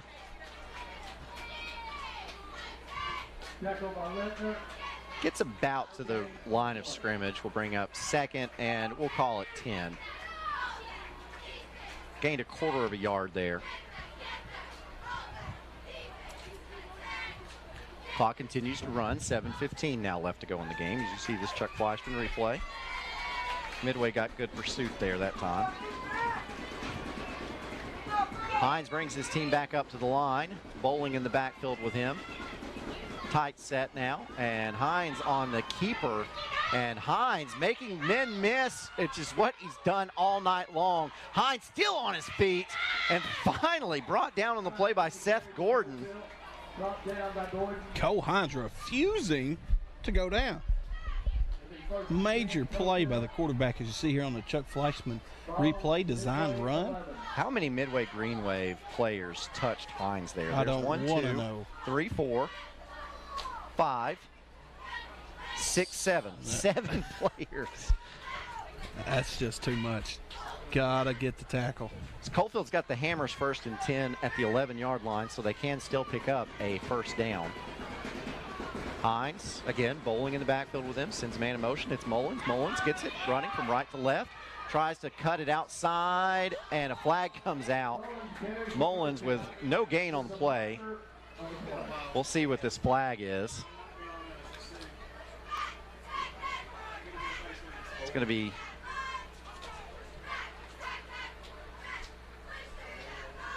looks like a hold. That's what it is. Coalfield's going to be backed up 10 yards. See if we can see it on the Chuck Fleischman replay. I believe number 53 was held there on the play. Trent Crabtree. You see 33? No.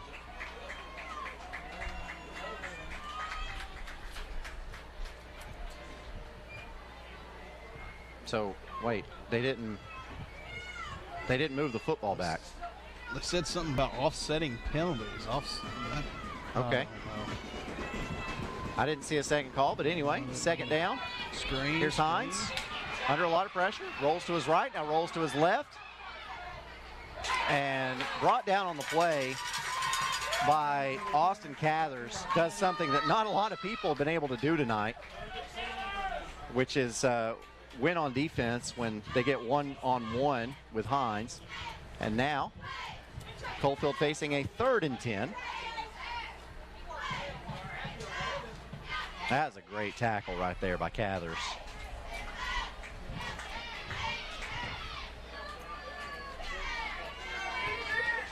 Clock continues to run. 5.5 minutes now left to go in this football game.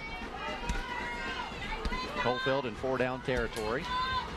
Hines takes a snap. Man coverage. Quick drop and tries to throw a quick slant.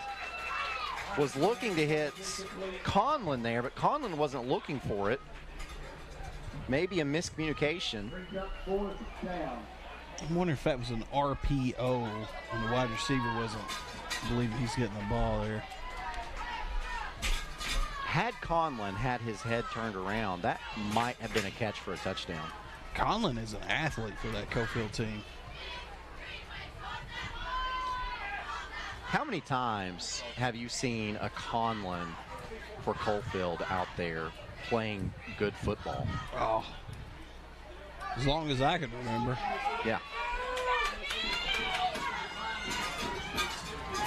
Man so coverage. Coalfield will go for it on 4th down. Hines takes a snap, quick drop, finds a man, got him open. That's Eli Roberts, and touchdown. Is it? He's line judge initially held up touchdown. Wow, I thought I saw somebody come up with a 4th down signal, but there is a flag. Illegal procedure on Coalfield. Wow, okay. So that's going to make it 4th and 15. I would love to know how many penalty yards there's been tonight in this ball game. It's been a lot. Clock is stopped at 5:09, and there's, you see Benson Napier, head coach for this Coalfield football team. He is not happy. And he wants a timeout. He's going to talk to his team. So this timeout brought to you by Patterson's Appliances. Follow us on Facebook for appliance specials, job postings, and more. Everything from checklist and tackling kids' activities to exploring and enjoying life's special moments. Ray Varner Ford in Clinton can help you embrace it all in a new or pre-owned vehicle. 2021 Ford Explorer XLT 4x4, $37,989. A 2017 Chevy Silverado 1500 Double Cab, $31,590. 2019 Ford Fiesta, $16,550, only 2,000 miles. Prepare your vehicle for seasonal changes at our Quick Lane Tire and Auto Center. Local you trust, a lifestyle you can afford. Ray Varner Ford, your East Tennessee Ford dealership. Back at your OEB Law Game of the Week, Coalfield facing a 4th and 15 from the Midway 16-yard line. Leading this game 41-27 with 5:09 left to go. We were going fast. The first half was over in, I don't know, about 50 minutes. That's a really fast half. Since then, though, things have slowed down. A lot of penalties, more scoring. It happens. Understatement on the penalties.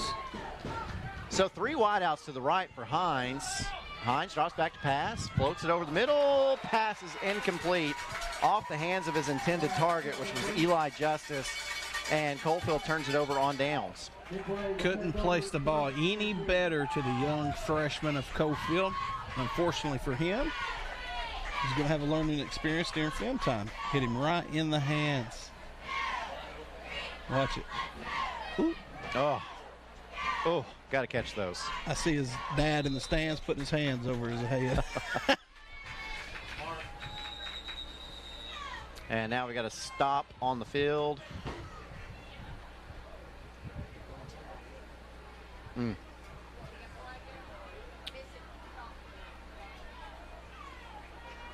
call security. Gonna get a fan out of the game. Maybe.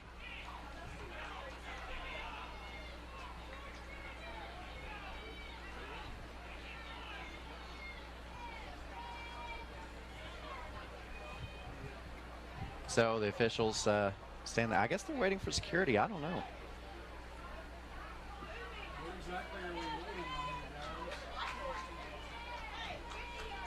I'm leaning towards what you're saying. Somebody might have been making threats on the sideline area.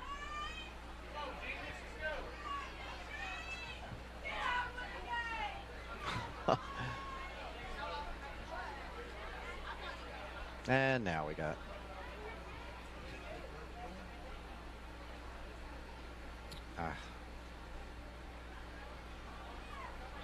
There's definitely a deliberation going on down there.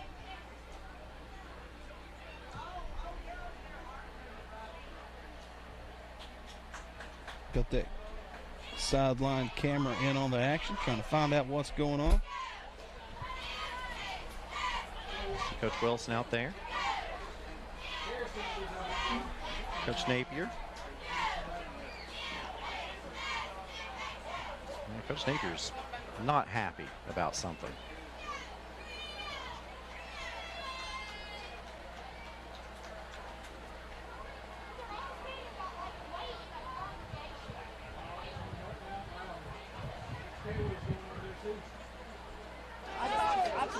Well, folks, I wish I knew what to tell you. Yeah, something's happening. I guess I can look for some scores for you. Yeah, that's our security guard. So let's do that. Last we have of the Powell Oak Ridge game, Powell up 31-7 over Oak Ridge. Carnes in the third quarter is leading Lenoir City 28-21. In the third quarter is Campbell County over Clinton 14-6.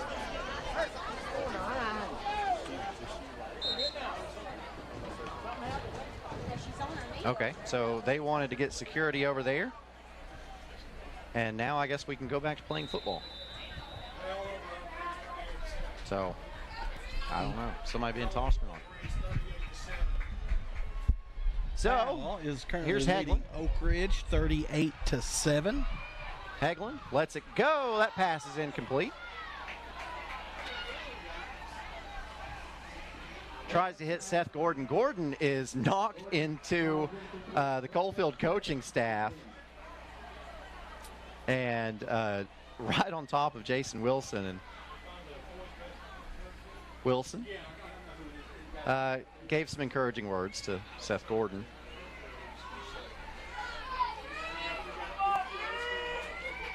And he should, because Gordon's a fighter. Heglund sends twins out, empty set. Lets it go, wide receiver screen set up. And this is to Goodman, and Goodman is brought down around the 25-yard line. Isaiah Sheldon did a really good job that time of running downfield. Full speed and making a good tackle on the wide receiver in open field. Pickup of 9 brings up 3rd and 1 for Midway. Good play. 4:24 left to go in the game.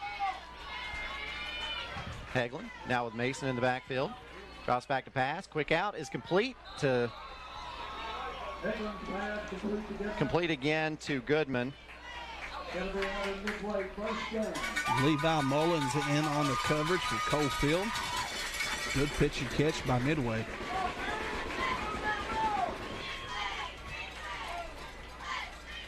Midway not going away. No, neither is these fans or this community. Nope. They have stuck around all the way to the end, and that's what I love to see. Heglund drops back to pass, looks, goes way deep. He's got a man there. The pass is off the front of his shoulder pads. Trying to get Goodman again. And we do have another flag on the play. Good coverage that time by Levi Mullins. Coalfield. Pass interference on Coalfield. I'll take that back. Must have been pass interference on Levi Mullins, Coalfield. Let's see if we see anything here.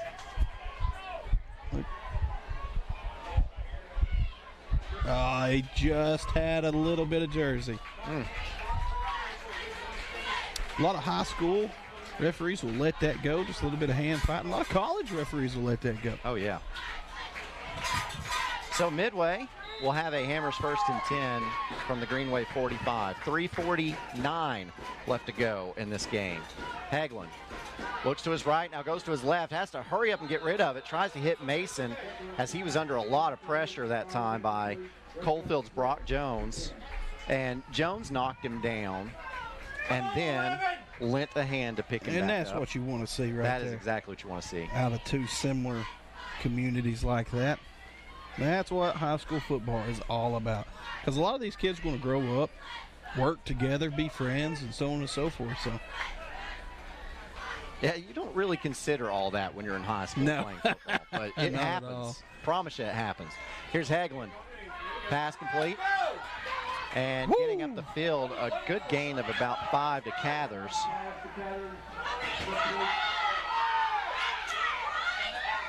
That was a devastating hit by Coalfield's Cole Hines.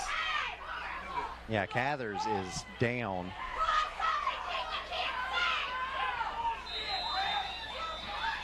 And we've got a stop and play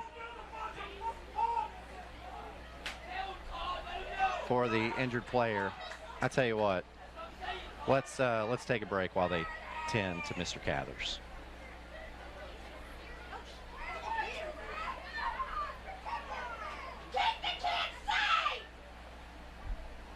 I am a simplicity dealer.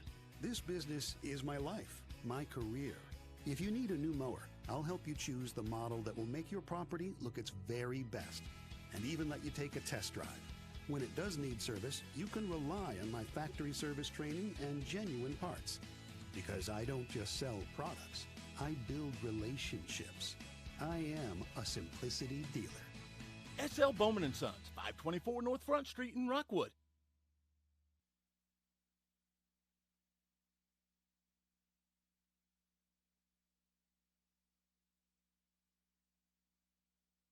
You've dreamed about the perfect house, a place to call your own, and a place to not only stretch out, but to grow.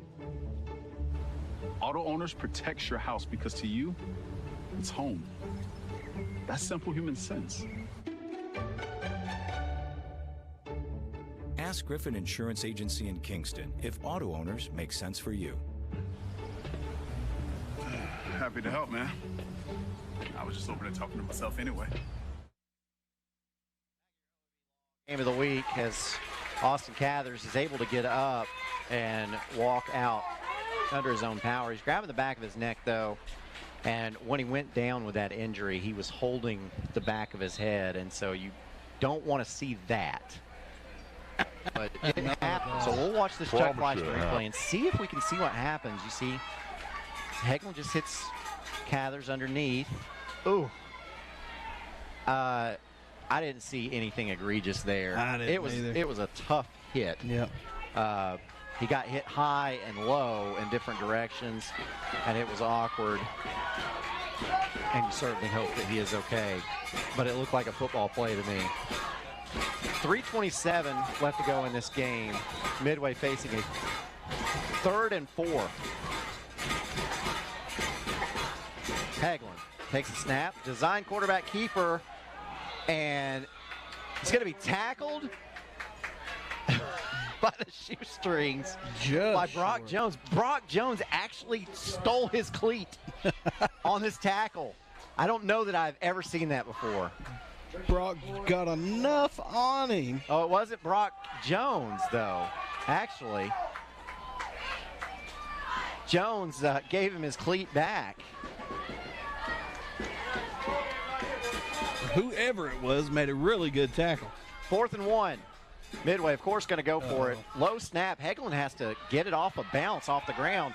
Heglund lets it go, and his pass is incomplete. There is a flag on the play. There are 2 flags on the play. Gracious, 2:37 left to go in this game.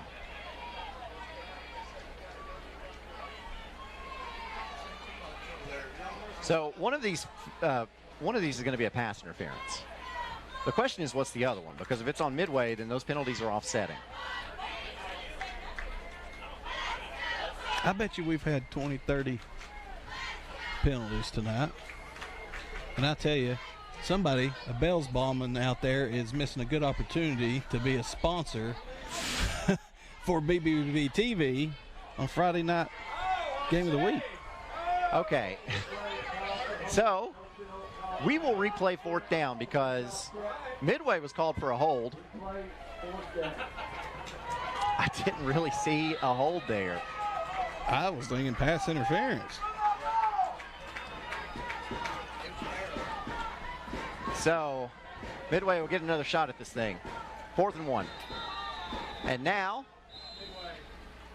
Coach Ron Treadway wants to take a timeout. So this timeout is brought to you by Patterson's Appliances. Quality appliances from brands like Whirlpool, Maytag, and KitchenAid. I am a simplicity dealer. This business is my life, my career. If you need a new mower, I'll help you choose the model that will make your property look its very best, and even let you take a test drive. When it does need service, you can rely on my factory service training and genuine parts. Because I don't just sell products, I build relationships. I am a simplicity dealer. SL Bowman & Sons, 524 North Front Street in Rockwood. All right, so out of this timeout, Midway will have it 4th and 1. Trailing 14 points in this game with 2:37 left to go in it. It's just a yard. You think you should be able to pick it up. Let's see. Like I've told you all along, though, I'm just not a fan of short yardage plays run out of shotgun. Tied in to the right. Handoff goes to Mason. Mason has enough for the 1st down, and he's brought down at the 42, and we've got a flag. And it'll be a late hit, and they're going to call this one on Bowling. Kanan Bowling. There's 2 fouls on the play. Or there's 2 flags on the play. We'll see. A block in the back on Midway.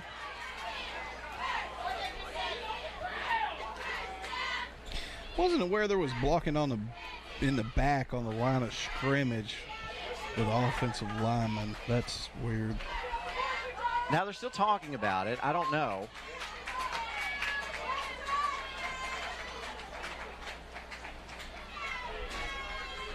Okay, so they're going to call the personal foul, and it's going to be a dead ball. So they're going to mark both of these penalties off, I do believe. Block in the back on Midway. And then dead ball, personal foul on Coalfield. You're going to mark both of these penalties off. And that, I believe, is going to result in a first down with Midway, because Midway is penalized 10 yards for the block in the back, and Coalfield is penalized 15 yards for the personal foul, which means Midway nets 5 yards on that play. And if you're watching that replay there, I don't think there was a late hit on Coalfield. I think the Midway player pushed him into it. Oh, wow.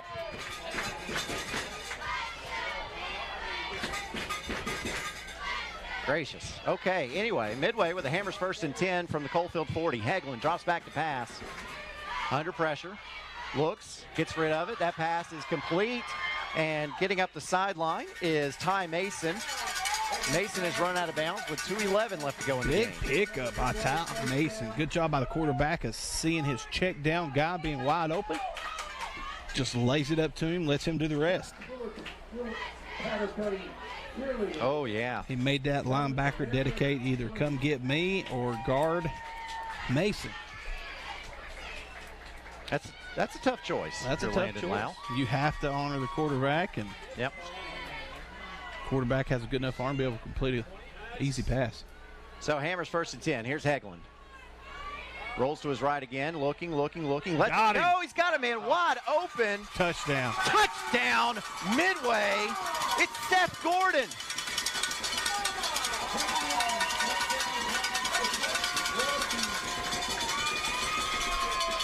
And this is a one-score game.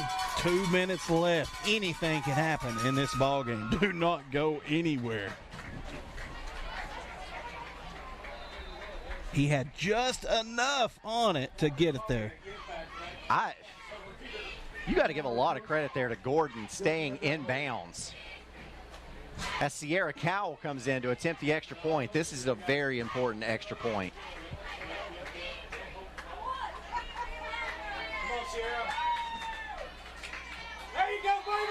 Kick is up. It is good. 2:03 left to go in your game, ladies and gentlemen. Coalfield's lead has been cut to 7 on your OEB Law Game of the Week.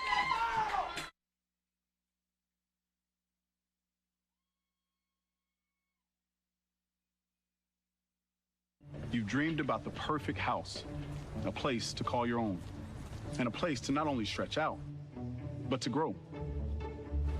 Auto Owners protects your house because to you, it's home.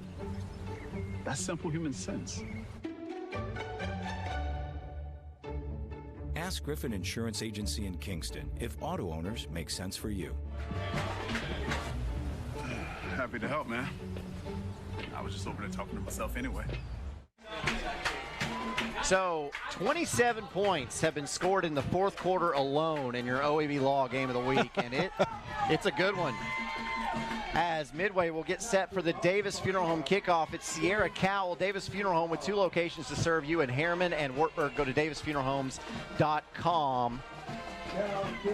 So you expect to see an onside kick here from Sierra Cowell.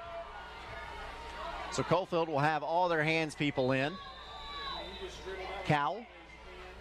No, Cowell does not kick it, and there is a penalty for offsides. Coalfield would have recovered that as Rommel Conlon fell on it. Coalfield football, if I'm not mistaken, correct? So Heglund stepped up to kick that one instead. Decline the penalty. Well, you can't decline it because there was no play. Oh, yeah. So Midway will back up 5 yards. Really, that might work out for him. It gives him a second opportunity here to. Yeah, now you don't have the element of surprise if Heglund does end up kicking this onside. And it's not. It's Cowell, and Cowell's onside kick is recovered by Eli Justice at midfield. So Coalfield takes over with 2 minutes left to go. Midway has one timeout remaining. So if Coalfield gets a first down here, then this game is over. And I'd say you're going to get a heavy dose of quarterback run. Where that ball was placed, nobody really had a shot at it except for Eli Justice. And credit Justice for taking care of it. Let's see if Midway is able to slow down this quarterback, keep him contained, and make him make a play.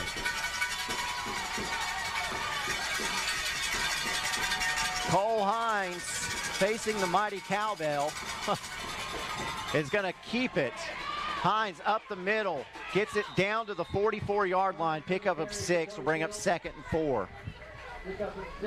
1:50 left to go in the game.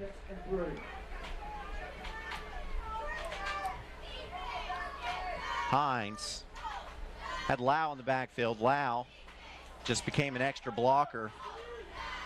Did a good job making sure that hole stayed open for his quarterback. You can see on the Chuck Fleischman replay. Very important 4 yards here for the Midway Green Wave.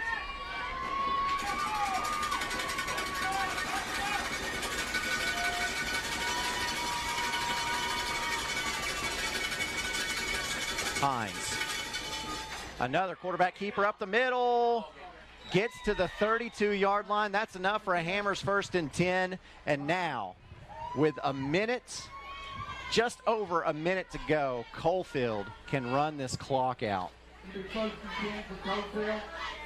What a game by the Midway Green Wave of coming back and keeping this thing close. And Cole Hines did what he has done all night long. You see who they're running behind, the big Bryson Ridge.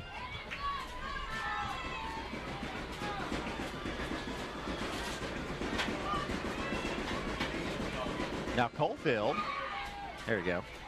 Hines going to take a knee all the way back to the 45. And that should be the last play of this ball game, and it is. Coalfield's going to be able to line up, shake hands. Ladies and gentlemen, this has been an excellent football game. Going into the 4th quarter, the score is 41-14. And we thought, man, this is not as good as we thought it was going to be.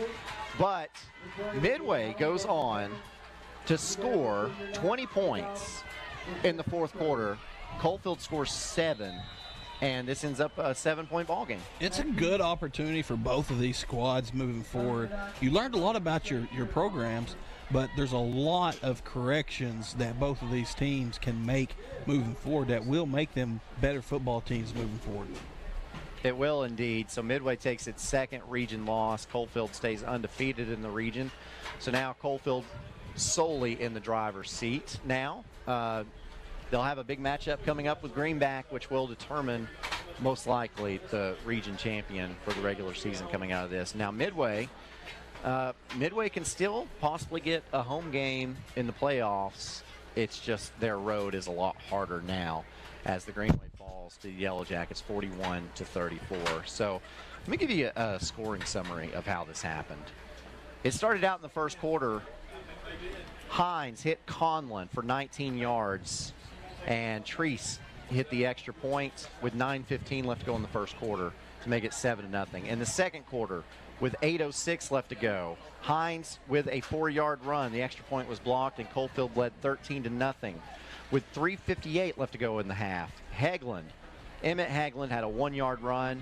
Sierra Cal's extra point was good, and the score was 13-7. But then before halftime, with 1:24 left, Hines hit Roberts for 39 yards. And Conlon had a 2-point conversion. and the score was 21-7 at halftime. In the third quarter, with 8:38 left to go, Cole Hines hit Rommel Conlon for 61 yards. Treese's extra point was good, and Coalfield led 28-7. Then, a little over a minute later, with 7:16 left, Colton Henry had an 11-yard run. Treese's extra point was no good, and Coalfield led 34-7. So Coalfield was up 34-7 with 7:16 left to go in the third quarter. With 6:36, Emmett Heglund hit Seth Gordon for 80 yards. Cal's extra point was good, and Coalfield led 34-14. Now here's where it goes crazy. In the fourth quarter, Cole Hines hit his receiver Tucker West for 7 yards. Treese extra point was good to make the score 41-14. With 9:21 left to go in the game, Emmett Heglund hit Brennan Reed for 9 yards. 2-point conversion was no good. The score was 41-20. With 8:18 left, so just a minute and 3 seconds later, Heglund hit Reed for 13 yards. Cal's extra point was good. The score was 41-27. And then with 2:03 left, Heglund hit Seth Gordon for 21 yards. Cal made the extra point, and your final score was 41-34 as Coalfield was able to recover the onside kick, get a first down, and then run the clock out. Crazy second half. We've had some great games this year on Channel 12. Brad Jones, who's picked these games, did a heck of a job. Been an exciting year so far. And I tell you what, next week's game, Harriman versus Midway, will be right back here south of the river, and that is going to be an excellent game as well. You better tune in because Harriman has the playmakers and are really rebounding, and I'm expecting to see a whole different Harriman team coming down here to Midway. Now stand by for the free medical clinic Friday night scoreboard show with David Queener and Jonathan Cox. And they'll have all of your scores from around the area, and they're going to talk some Tennessee football. Tennessee with a big game tomorrow. Who's starting quarterback? Against Missouri. And who knows? Maybe they'll know tonight. Maybe Jonathan Cox will give us the insider. And that is going to do it for tonight's game as Coalfield defeats Midway. Final score is 41-34. Excellent football game. Midway able to persevere, hang in there, but ultimately falls by 7 to Coalfield. So from the Emerald Forest, for the coach, James Hoot Gibson, and all the crew with BBB Communications, I'm Aaron Harvey saying so long, folks.